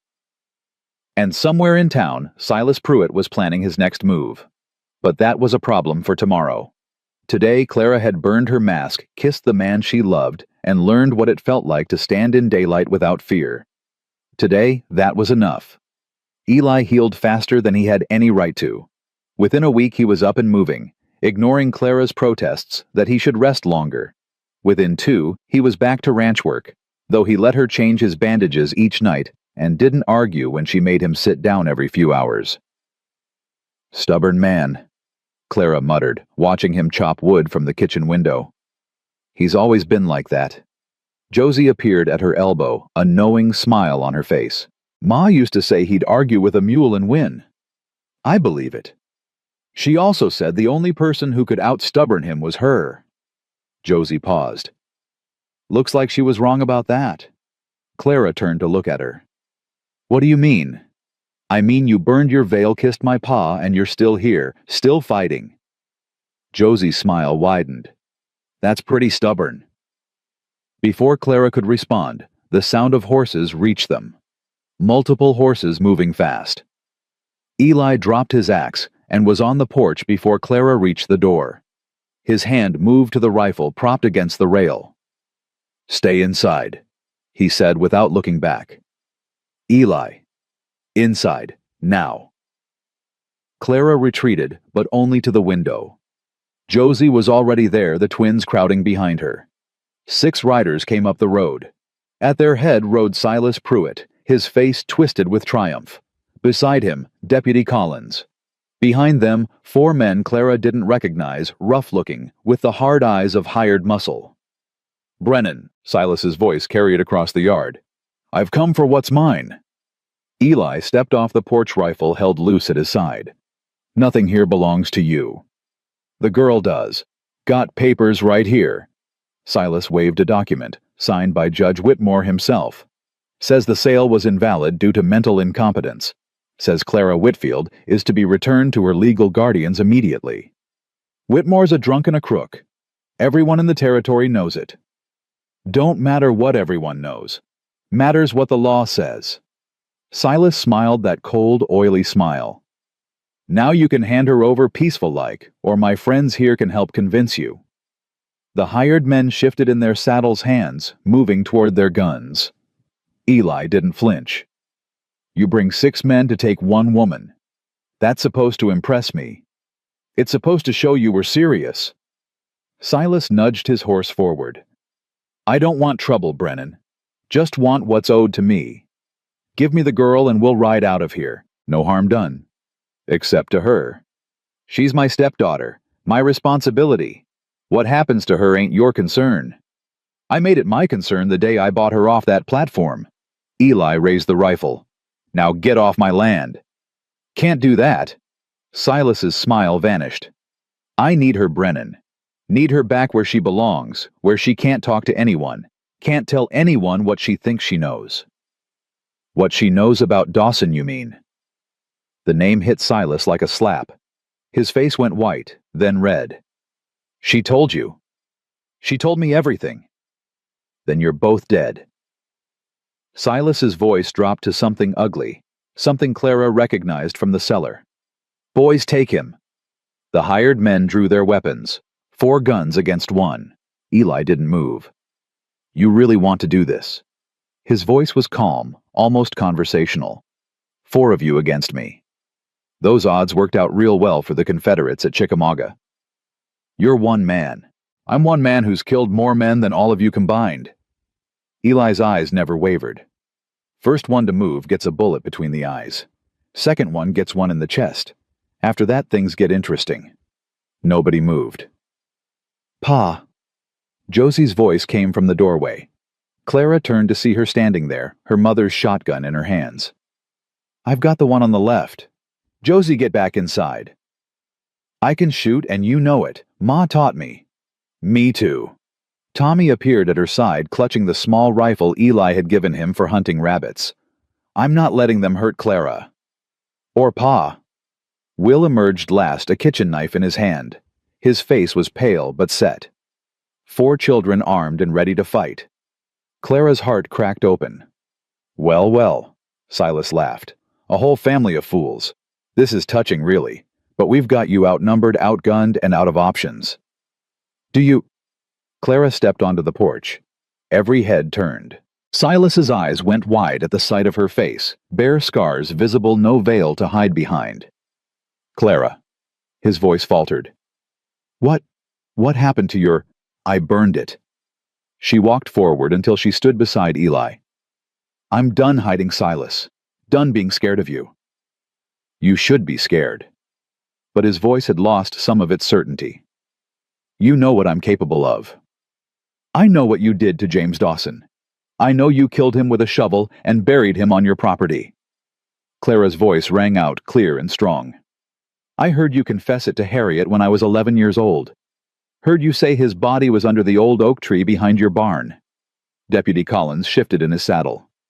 "What's she talking about?" "She's lying." Silas's face contorted with rage. "She's insane, I told you. I'm not insane. I'm not incompetent. I'm just the girl you locked in a cellar for 14 years because I knew too much." Clara took another step forward. "Did you tell the deputy that part? Did you tell him why you really wanted me back? Shut up. Did you tell him about the bruises, the beatings, the days without food, when I made too much noise? Shut your mouth. Did you tell him I was 8 years old when you gave me this?" She pointed to her scarred face. "When you hit me so hard with a horse strap that I couldn't see out of my left eye for a month." Collins was staring at Silas now, something shifting in his expression. "Mr. Pruitt, these are serious allegations. She's lying. She's always been a liar, ever since she was a child." "Then dig up the oak tree." Clara's voice was steady. "If I'm lying, you'll find nothing. If I'm telling the truth, you'll find what's left of James Dawson." Silence fell over the yard. The hired men were looking at each other uncertainly. Collins had gone pale. "This is ridiculous," Silas sputtered. "I'm not digging up anything based on the ravings of a—" "I'll dig." Everyone turned. A voice from the road knew riders coming up fast. Clara counted 3, then 5, then 10. Mrs. Chen rode at their head, her silver hair flying, and behind her came townspeople. Ranchers, shopkeepers, the blacksmith, the reverend. "Heard there might be trouble out at the Brennan place," Mrs. Chen said, reining her horse to a stop. "Thought we'd come see for ourselves." "This is none of your concern," Silas snapped. "Girl who makes the best bread in 3 counties, I'd say that's everyone's concern." Mrs. Chen's eyes were hard as flint. "And if what she says is true, if there's a body buried on your land, then we're all going to want to know about it." "You'd take the word of a scarred-up freak over mine. I'd take the word of a woman who's never lied to me over a man who lies as easy as breathing." Mrs. Chen dismounted. "Deputy Collins, you want to do your job? Start with the oak tree." Collins looked from Silas to Mrs. Chen to the growing crowd of townspeople. Whatever calculation ran through his head, it came up short on Silas's side. "Mr. Pruitt," he said slowly, "I think we need to take a ride to your property." "You can't be serious." "I'm very serious." Collins's hand moved to his gun. "You can come willingly, or I can arrest you for threatening Mr. Brennan and his family. Your choice." Silas's face twisted through a dozen emotions: rage, fear, calculation, desperation. His eyes found Clara's, and in that moment, she saw the man who'd haunted her nightmares for 14 years. But she wasn't afraid anymore. "It's over," she said quietly. "Whatever you do to me now, it's over. They're going to find him, Silas. They're going to find what you did." "You bitch!" The word came out strangled. "You ungrateful, hideous little bitch. I should have let you burn in that fire, should have finished what I started." He reached for his gun. 3 things happened at once. Eli's rifle came up. Clara threw herself sideways, and a shot rang out not from Eli's gun, but from somewhere in the crowd. Silas's hand exploded in a spray of blood. He screamed, his pistol falling into the snow. Clara looked up to see Mrs. Chen lowering a small Derringer smoke, curling from the barrel. "My store, my rules," the old woman said calmly. "Rule number 1, nobody draws on my customers." Chaos erupted. The hired men threw down their weapons, wanting no part of a fight they hadn't signed up for. Collins was shouting orders, trying to restore control. The townspeople surged forward, everyone talking at once. Eli reached Clara first. His hands were on her face, her shoulders checking for injury. "Are you hurt? Did he—" "I'm fine." She grabbed his hands, steadying them. "I'm fine, Eli. You threw yourself at a man with a gun. He was going to shoot you. So you decided to become a target instead." His voice cracked. "Clara, if something had happened to you—" "Nothing happened. I'm here. I'm alive." She pressed her forehead against his. "We're both alive." Around them, the yard was descending into organized chaos. Collins had Silas in handcuffs, the older man still howling about his hand. The hired men were being disarmed and questioned. Mrs. Chen was directing the townspeople like a general marshaling troops. "Someone needs to ride to the Pruitt place," she called out. "Dig up that tree before anyone has a chance to move anything." "I'll go." The blacksmith stepped forward. "Take a few men with me." "I'll come too." This from Reverend Hawthorne, his weathered face grim. If there's a body, it deserves proper Christian witness. They rode out, and the waiting began. Clara sat on the porch steps, Eli beside her, the children clustered around them. Nobody spoke. There wasn't much to say, not until they knew for certain. An hour passed, then 2. The sun was beginning to set when the blacksmith returned. His face told them everything they needed to know. "Found him," he said heavily. "What was left of him anyway? Been there a long time, 10 years, maybe more. But there was enough to identify." wedding ring still on his finger, engraved with his wife's name. Collins turned to Silas, who had stopped struggling, stopped protesting, stopped everything. He sat slumped against his horse, his face gray, his bandaged hand cradled against his chest. "Silas Pruitt, you're under arrest for the murder of James Dawson." Collins's voice was formal official. "You have the right to remain silent. Anything you say. It was an accident." Silas's voice was hollow. "We argued. He wanted the land, wouldn't take no for an answer. I pushed him. He fell, hit his head. You buried him." Clara's voice cut through his excuses. "You buried him, and you never told anyone. And then you locked me away so I couldn't tell. You were just a child. You wouldn't have understood." "I understood enough." Clara stood walking toward him. Eli moved to follow, but she held up her hand. This was hers to finish. She stopped in front of Silas and looked at the man who'd stolen 14 years of her life. He seemed smaller now, older, pathetic. "I spent 14 years in that cellar," she said. 14 years in the dark, believing I was a monster, believing I deserved to be hidden away. You did that to me, not the fire, not the scars, you. Clara, I'm not finished." Her voice hardened. "You took everything from me, my childhood, my freedom, my belief that I was worth anything at all. And for what? To protect yourself. To hide your crime. I never meant. I don't care what you meant." Clara leaned in close. "But I want you to know something. I survived. Despite everything you did, I survived. I found people who love me. I found a family. I found a life worth living." She straightened up. "And you're going to prison, or the gallows. Either way, you'll never hurt anyone again." She turned her back on him. "Take him away, deputy. I'm done looking at him." Collins nodded and hauled Silas to his feet. The hired men were rounded up as well, accessories at minimum. The whole sorry procession headed back toward town, leaving the Brennan Ranch quieter than it had been in weeks. Mrs. Chen approached Clara. Her sharp eyes softened with something like respect. "Took courage what you did, standing up to him like that." "I had help." Clara looked at Eli, at the children, at the townspeople who'd ridden out to support her. "More help than I ever expected. That's how it works out here. We look after our own." Mrs. Chen patted her arm. "You're one of us now, Clara. Has been since Brennan brought you home." About time the rest of the town caught up. The crowd dispersed slowly, neighbors pausing to shake Eli's hand to offer Clara words of support. Some of them still looked at her scars with discomfort, but nobody looked away. Nobody called her a specter or a curse. When the last wagon had disappeared down the road, Eli pulled Clara into his arms and held her. "It's over," he said against her hair. "It's really over. I can't believe it." Her voice was muffled against his chest. "All those years I thought he'd never face justice. Thought I'd carry that secret to my grave." "You carried it long enough." He pulled back to look at her face. "Now you can let it go." "Can I?" Clara shook her head. 14 years doesn't just disappear, Eli. The memories, the nightmares, the fear, that's all still there. "I know, but now you've got people to help you carry it." He cupped her scarred cheek in his hand. "You've got us." "Pa!" Josie's voice interrupted. She stood at the porch rail, the twins beside her.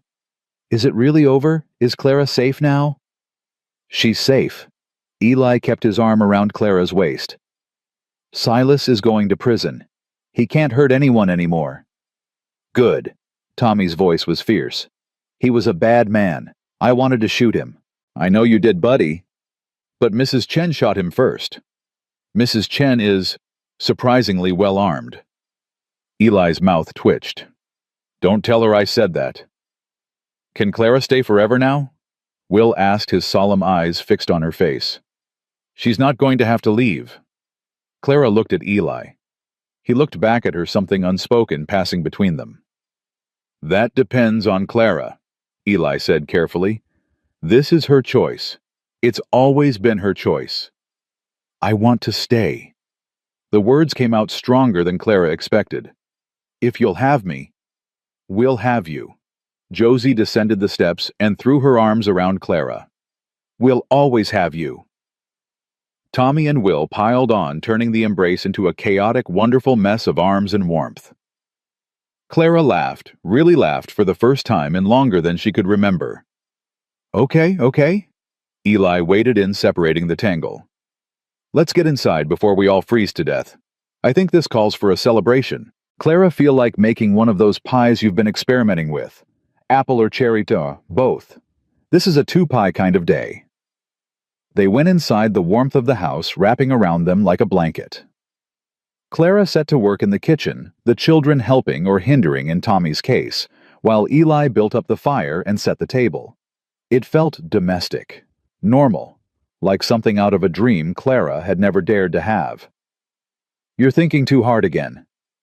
Eli appeared at her elbow, stealing a slice of apple from her cutting board. "Just adjusting. This morning I was afraid Silas would drag me back to the cellar. Now he's in handcuffs and I'm making pie. Life moves fast sometimes. Too fast." Clara paused, her knife hovering over the cutting board. "Eli, what happens now? With us, I mean." He was quiet for a moment. Then he turned her to face him, his hands gentle on her shoulders. "What do you want to happen?" "I don't know. I've never—" She stopped, frustrated with her own uncertainty. "I've never had a future before. Never had the chance to think about what comes next." "Then think about it now. No pressure, no expectations. Just, what do you want, Clara? If you could have anything." What did she want? The question was so foreign, it took her a moment to even process it. She thought about the cellar, the darkness, the years of isolation and fear. Then she thought about this house, the warmth, the laughter, the children's voices, about Eli's steady presence, his patience, his love. "I want this," she said finally. "This house, this family, you." She met his eyes. "I want to wake up every morning knowing I'm safe. I want to watch these children grow up. I want to learn what it feels like to be happy." Eli's expression softened. "That's a pretty good list." "Is it possible? Can I really have all that?" "You can have whatever you're willing to reach for." He pressed his forehead against hers. "And I'll be right here reaching with you." "Gross." Tommy's voice broke the moment. "Are you going to kiss again? Because if you are, I'm leaving." Josie smacked his shoulder. "Mind your business. Kissing is my business when it's happening in my kitchen. It's not your kitchen. Children." Eli's voice carried that note of fond exasperation. "If you want pie, stop arguing and start helping Clara with the crust." The argument devolved into a flower fight, which devolved into chaos, which somehow resulted in two slightly lopsided but delicious pies. They ate them warm from the oven, gathered around the table, the fire crackling, the wind howling outside. "This is perfect," Will said quietly. "Just like this." Nobody disagreed. Later, after the children were in bed and the house had settled into nighttime quiet, Clara stood at the window and watched the stars emerge. The sky was clear for the first time in days, each point of light sharp and brilliant against the darkness. "Can't sleep." Eli joined her, 2 cups of coffee in his hands. "Don't want to. Afraid if I close my eyes I'll wake up and this will all have been a dream." "It's not a dream. It's real." He handed her a cup. "All of it. The good parts and the hard parts. The pie and the gunfight. All real." "The gunfight?" Clara shook her head. "Mrs. Chen shot Silas. That's going to take a while to process." "Mrs. Chen is full of surprises." Eli sipped his coffee. "Reminded me of some of the women I knew during the war. Quiet, unassuming, deadly when they needed to be." Were there a lot of women like that? More than people realized. Nurses who picked up rifles when the lines broke. Farmers' wives who defended their homesteads against raiders. His voice went distant. "War doesn't care about gender. It makes killers of everyone it touches." Clara studied his profile in the starlight. "Do you still feel like a killer?" "Sometimes. Less than I used to." He turned to look at her. Having something to live for helps. Someone to live for. "Eli." She set down her coffee and took his hands. I need to tell you something. What? I love you. I know I said it before when you were hurt, but I want to say it again now. When everything's calm. When there's no crisis. His hands tightened around hers. Clara. Let me finish. She took a breath. I've never loved anyone. Never thought I was capable of it. But you make me feel things I didn't know I could feel. Safe. Valued. Wanted. Her voice cracked. You make me feel like I deserve to be alive. You do deserve it. You deserve everything good this world has to offer. I don't know about everything, but I know I want this. Whatever this is between us, I want to see where it goes. Eli was quiet for a long moment. Then he released her hands and reached into his pocket. I was going to wait, he said. Give you time to adjust. Time to figure out what you wanted without pressure. But after today... He opened his palm. A ring lay there, simple silver, worn smooth with age. This was my mother's. She gave it to me before she died, told me to save it for someone special. He held it up to the starlight. I gave it to Ruth on our wedding day. After she passed, I put it away. Couldn't look at it. Clara's heart stopped. Eli, I'm not asking for an answer right now.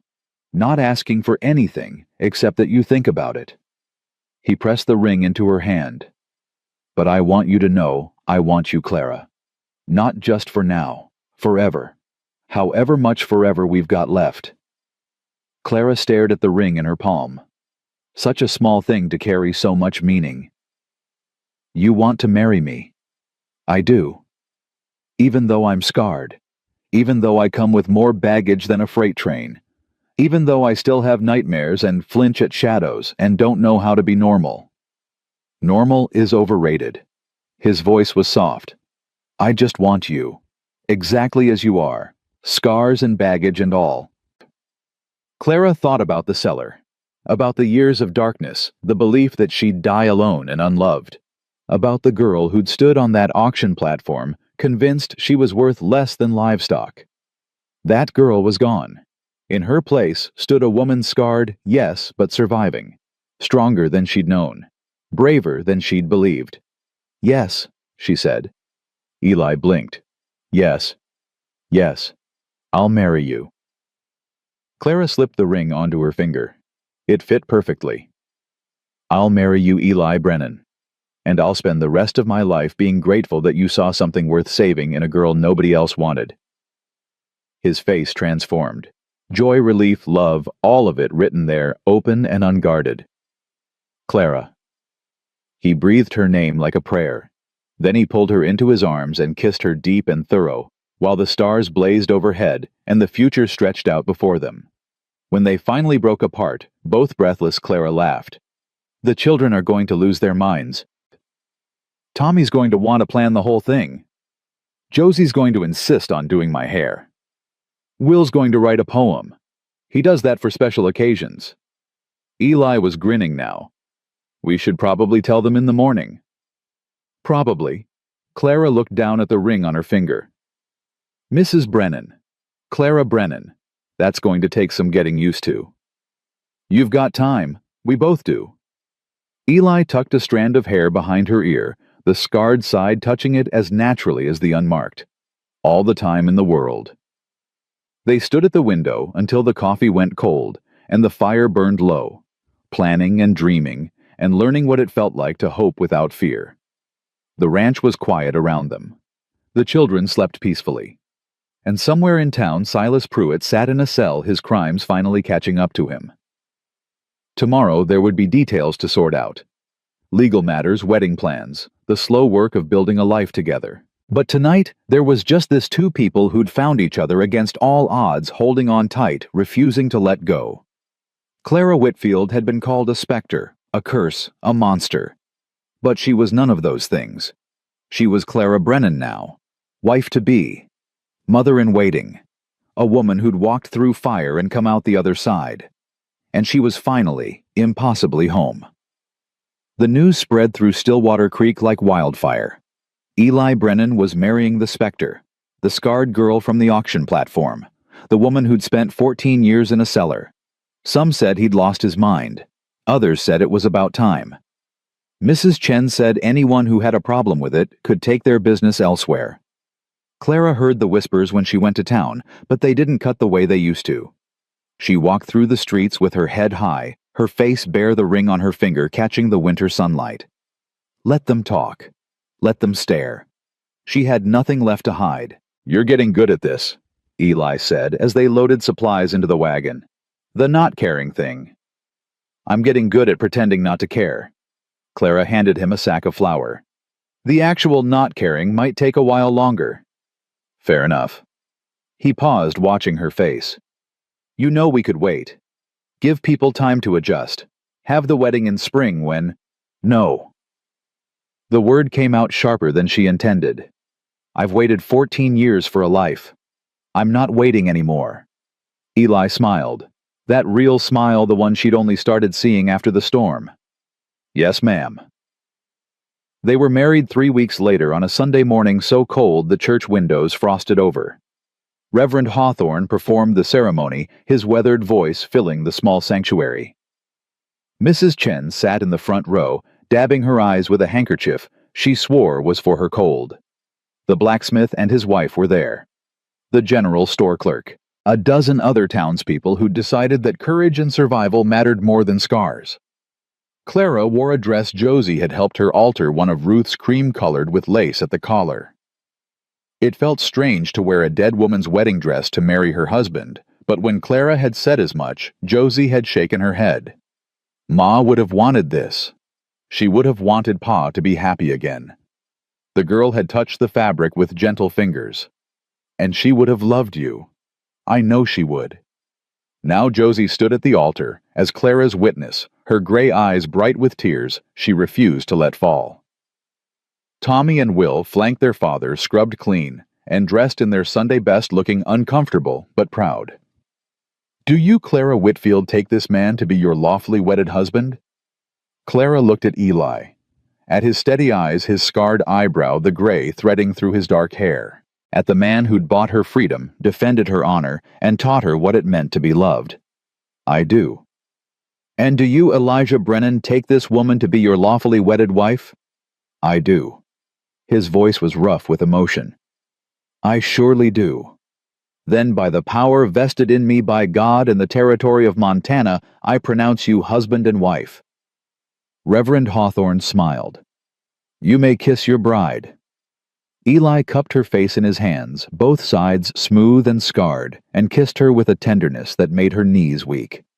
Behind them, Tommy made gagging noises until Josie elbowed him into silence. "Ladies and gentlemen," the Reverend announced, "I present to you Mr. and Mrs. Elijah Brennan." The congregation applauded. Mrs. Chen was openly weeping now. And Clara stood there in her borrowed dress, her new husband's arm around her waist, and felt something she'd never felt before. Complete. The reception was held at the ranch neighbors, bringing food, children running wild music from a fiddle someone had produced. Clara moved through it all in a daze, accepting congratulations, answering questions, trying to remember how to smile without it feeling like a mask. "You look overwhelmed." Josie appeared at her elbow with a cup of cider. "Want me to chase everyone off?" "No, it's fine. It's good."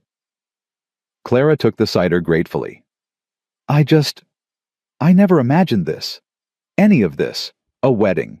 People celebrating. A family." "Well, you've got all three now." Josie clinked her cup against Clara's. "Welcome to the Brennans. We're loud, we're stubborn, and we're terrible at minding our own business. But we love hard." "I'm starting to notice." "Good. Because you're stuck with us forever." Josie's expression softened. "I know I wasn't welcoming. At first. I was scared you'd try to replace Ma. Try to make us forget her. I would never. I know that now. But it took me a while."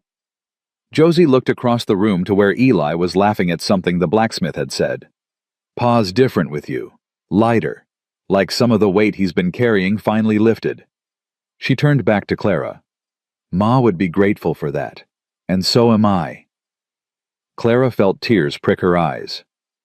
Josie, don't get all weepy on me. Tommy will never let either of us live it down. But Josie was smiling. Go find your husband. I'll keep the food coming and the twins out of trouble. Clara found Eli on the porch, away from the noise, looking out at the snow-covered fields. Hiding? She asked, slipping her hand into his. Breathing. It's a lot of people. It is. She leaned against his shoulder. Thank you. For what? For this. All of this. The wedding, the family, the life I never thought I'd have. She looked up at him. For seeing me when no one else would. I told you before. I saw a person worth saving. He kissed her forehead. Turns out she saved me right back. They stood there in comfortable silence, watching the sun descend toward the mountains. Inside, the party continued laughter music, the sound of children shrieking with joy. Outside, the world was quiet and cold and beautiful. Eli. Yeah. What happened to Silas? She hadn't asked before, hadn't wanted to know. But now, on this day of new beginnings, she needed to close that chapter completely. Trials set for next month. Judge from Helena, a real one, not Whitmore. Eli's voice hardened. They've got the body. They've got your testimony. He's not getting out of this. Will I have to testify in court? Probably. You okay with that? Clara thought about it. Thought about standing in a courtroom facing Silas, telling the whole world what he'd done. The idea still scared her. She'd be lying if she said otherwise. But she wasn't the same girl who'd stood on that auction platform. Wasn't the same woman who'd hidden behind a veil. She'd faced down Silas once already. She could do it again. Yes, she said. I'm okay with it. Good. Because I'll be right there with you. Every step. I know you will. The party wound down as the sun set. Neighbors departed with well wishes and promises to visit. Mrs. Chen pressed a package into Clara's hands. Wedding present, don't argue, and rode off before Clara could thank her. By nightfall, the house was quiet. The twins had exhausted themselves and gone to bed early. Josie was reading by the fire, pretending not to watch, as Clara and Eli cleaned up the last of the dishes. You don't have to do that. Eli took a plate from her hands. It's your wedding day. Go rest. I don't know how to rest. I've been working since I was old enough to hold a broom. Then learn. He set the plate down and turned her toward the stairs. Go. I've got this.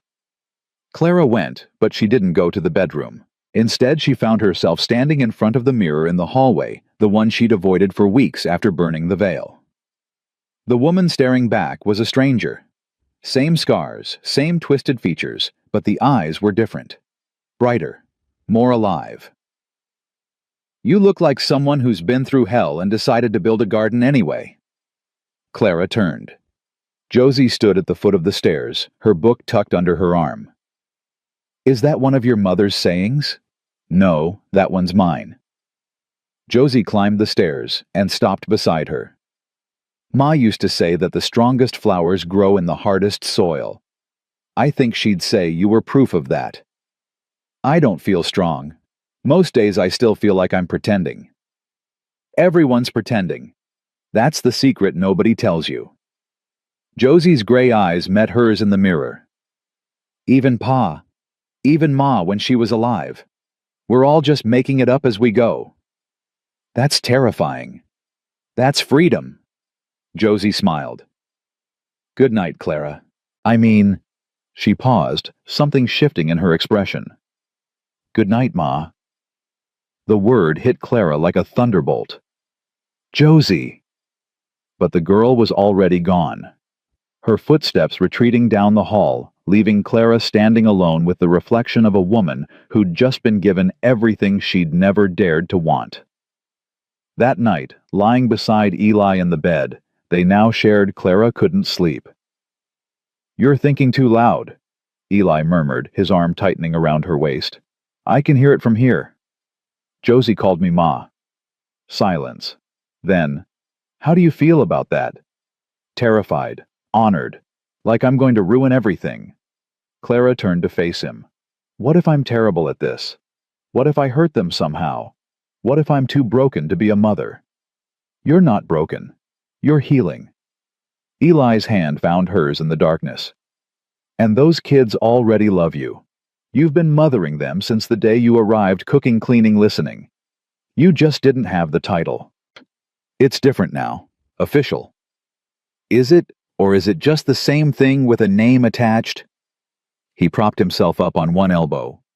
Clara, you saved my life in that storm. You stood up to Silas. You faced down a town full of people who called you a monster. You think being a mother is harder than any of that? Yes. Because with all those things, I only had myself to lose. With this, she swallowed. With this, I could lose them. You could. That's the risk of loving anyone. His voice softened. But the alternative is worse. The alternative is closing yourself off, living safe, never feeling anything at all. I tried that after Ruth died. It's not living. It's just waiting to die. Clara thought about the cellar. About the years of numbness, the walls she'd built around her heart just to survive. She'd already done the closed-off thing. It hadn't saved her from pain. It had just made the pain lonelier. I'm scared, she admitted. Good. Means you care. Eli kissed her forehead. Now go to sleep. Tomorrow's a new day. First day of the rest of our lives and all that. Is that one of your sayings? That's one of Ruth's. She could hear the smile in his voice. She had a lot of them. You'll probably hear them all eventually. Clara settled against his chest, his heartbeat steady beneath her ear. Tomorrow was a new day. First day of the rest of her life. The thought didn't terrify her anymore. The trial came 6 weeks later, just as the first hints of spring were beginning to soften the snow. Clara rode into Helena with Eli at her side, Josie and the boys left at the ranch with Mrs. Chen. The courthouse was imposing all stone and columns and cold authority, but Clara walked through its doors with her head high. Silas looked worse than she'd ever seen him. Thinner, grayer, his eyes sunken and hollow. Prison had not been kind. When he saw her enter the courtroom, something flickered across his face. Fear, maybe, or recognition of how completely the tables had turned. State your name for the record. Clara Brennan. The new name felt right on her tongue. Solid. True. Mrs. Brennan, can you tell the court what you witnessed on the night of March 15, 1862? She told them. Every detail she remembered: Silas's slurred confession, Harriet's sharp reply, the years of silence that followed. She told them about the cellar, the darkness, the beatings. She told them about the auction platform and the man who'd bought her freedom. The defense attorney tried to rattle her, called her testimony unreliable, suggested she was mentally unstable, prone to delusions, seeking revenge against the man who'd raised her. Clara looked at him steadily. The man who raised me locked me in a cellar for 14 years because I knew he was a murderer. If that's raising, I'd hate to see neglect. Nervous laughter rippled through the courtroom. The attorney backed off. When it was over, when the jury had deliberated for less than an hour and returned a verdict of guilty, Clara stood outside the courthouse and breathed. It was done, really done. Silas would hang. The judge had been clear about that. Murder, abuse, false imprisonment. The list of charges was long enough to warrant 3 executions if such things were possible. How do you feel? Eli asked. Clara thought about it. Empty, but the good kind of empty, like something rotten has been cut out. That's healing. Is it? I thought I'd feel more. Triumphant, maybe, or relieved, but I just feel free. The word fit. Yeah. Free.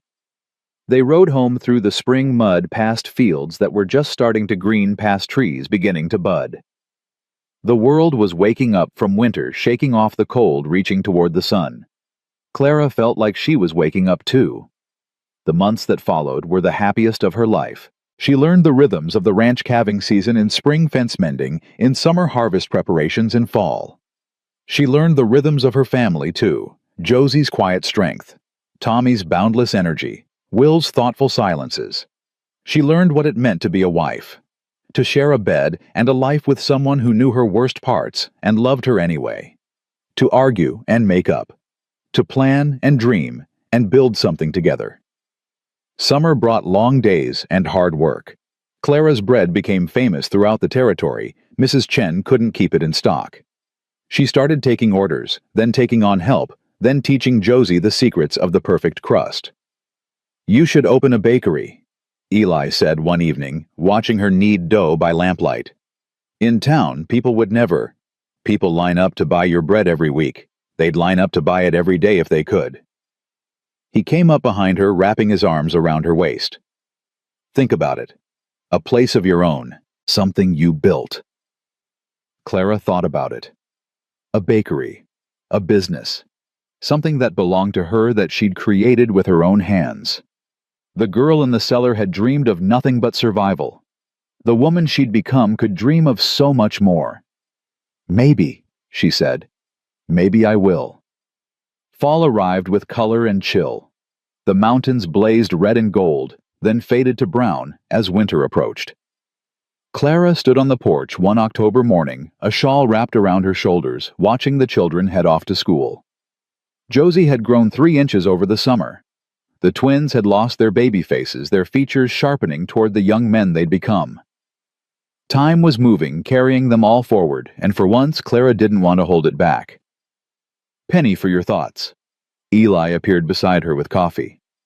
"Just watching them grow, wondering how it happened so fast. That's parenthood. Blink and they're different people." He handed her a cup. "Speaking of different people, got something to show you." He led her to the barn to the far corner where a canvas covered something large. When he pulled it back, Clara gasped. A sign, hand-carved, hand-painted with letters that spelled out Clara's Bakery. "Figured you'd need it," Eli said. "When you opened the place. You made this." "Had some help from the boys. They did the painting." He pointed to the corner where a small, slightly lopsided chicken had been added. "That's Tommy's contribution. Said every bakery needs a mascot." Clara laughed through sudden tears. "It's perfect. It's absolutely perfect. So you'll do it, open the bakery." She looked at the sign, at this gift from the man who'd given her everything, at this evidence of the life she'd built from nothing but courage and hope. "Yes," she said, "I'll do it." The bakery opened the following spring in a small building on Main Street that had once been a milliner's shop. Clara spent weeks scrubbing, painting, arranging, transforming the space into something warm and welcoming. On opening day, a line stretched down the block. "Told you," Eli said, manning the door while Clara worked the counter. "They love your bread." "They're curious about the scarred woman who married the giant rancher. That's different from loving bread. Give them time. They'll love both." He was right. Within a month, Clara's Bakery was the busiest spot in Stillwater Creek. People came for the bread and stayed for the warmth. Clara learned her customers' names, their preferences, their stories. She hired help, a young widow who needed work, a teenage boy who reminded her painfully of herself at that age. She built something that was hers. And on the first anniversary of her rescue from the auction platform, she stood behind the counter of her bakery and marveled at how far she'd come. "1 year," Josie said, appearing with a fresh tray of rolls. "Can you believe it?" "No. Sometimes I think I'm going to wake up and find out it was all a dream." "It's not a dream. It's just life." Josie set down the tray. "A really good life. The best life." Clara wiped her hands on her apron. "Did your father tell you we're closing early today?" "He mentioned something about a family dinner, special occasion." "Very special." Clara smiled. "I have an announcement to make." That evening, gathered around the table that had witnessed so many meals and moments, Clara looked at her family. Her husband steady as always, watching her with love in his eyes. Her daughter, because that's what Josie was now in every way that mattered, beautiful and fierce, and growing into someone extraordinary. Her sons, still wild, still loud, still the light of her life. "I have news," Clara said. "I was going to wait, but—" She pressed her hand to her stomach. "It seems our family is going to grow." Silence. Then chaos. Tommy shot out of his chair. "A baby. We're having the baby." Will was calculating. So we'll be big brothers, real big brothers. Josie's eyes had gone wide. Clara, you're sure? Doctor confirmed it yesterday. Clara looked at Eli, who hadn't moved, hadn't spoken. Say something. He stood slowly, crossed to her chair, and dropped to his knees in front of her. His hands covered hers on her stomach. A baby, he said hoarsely. Our baby. Our baby. Clara. He pressed his forehead against their joined hands. After Ruth, I never thought I'd... I know. She freed one hand to stroke his hair. Neither did I. I love you. He looked up at her, his eyes bright. I love you so much. I love you too. She leaned down and kissed him. Now get off the floor before Tommy explodes. The celebration lasted until well past the children's bedtime. When the house finally quieted and Clara stood at the window of their bedroom, she felt Eli's arms wrap around her from behind. A baby, he murmured against her hair. Can you believe it? No, but then I couldn't believe any of this a year ago. She turned in his arms. I was a specter, Eli, a ghost, a thing people cross the street to avoid. And now I'm a wife, a mother, a business owner, a person. You were always a person. The world just couldn't see it. You saw it. I saw you. Just you. He kissed her softly. And I'll keep seeing you. Every day. For the rest of our lives. Promise. Promise. Clara looked past him out the window at the stars scattered across the Montana sky. The same stars that had watched over her in the cellar. The same stars that had witnessed her auction, her rescue, her transformation. She thought about the girl she'd been. Locked in darkness, convinced she was a monster. Believing she deserved nothing better than shadows and silence. That girl was gone now. In her place stood a woman scarred, yes, but whole. Wounded, but healed. A woman who'd learned that courage wasn't the absence of fear, but the decision to move forward anyway. Eli. Yeah. Thank you. For what? For looking inside the sack. For seeing me when no one else could. For giving me a reason to believe I was worth something. You were always worth something, Clara. You just needed someone to remind you. She leaned into him, letting his warmth surround her. Behind them the house creaked and settled the sounds of home, of family, of belonging. They called her the Spectre once. The beast in the sack. The curse of Stillwater Creek. But she was none of those things anymore. She was Clara Brennan. Wife, mother, baker, survivor. She was a woman who'd walked through 14 years of darkness and emerged into the light. And she was finally, completely, irrevocably home. The story of the Spectre became legend in Stillwater Creek. People told it for generations, how a giant cowboy bought a hooded girl from an auction platform, how she faced down her abuser and sent him to the gallows, how she built a bakery and a family and a life worth living. But the people who knew her best, her husband, her children, the grandchildren who would come later, they didn't think of her as the Spectre. They thought of her as Clara, a woman who'd been broken and rebuilt herself, a woman who'd been told she was worthless and proved the world wrong, a woman who'd learned that love wasn't something you earned, but something you accepted freely, fully, without conditions or reservations. On her deathbed, 60 years after that frozen morning at the auction platform, Clara Brennan held her husband's hand and smiled. No regrets, she whispered. None? None. You gave me everything, Eli. A life, a family, a reason to believe I deserve to be happy.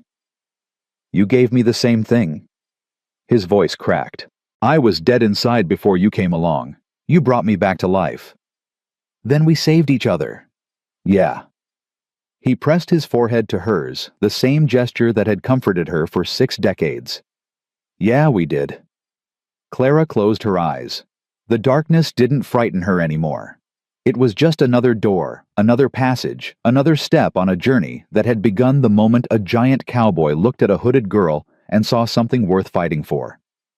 They called her the Spectre once. But she died with the sun on her face and love in her heart, surrounded by children and grandchildren, and the man who'd chosen her when no one else would. She died not as a ghost, or a curse, or a monster. She died as Clara Brennan, and that was more than enough. More.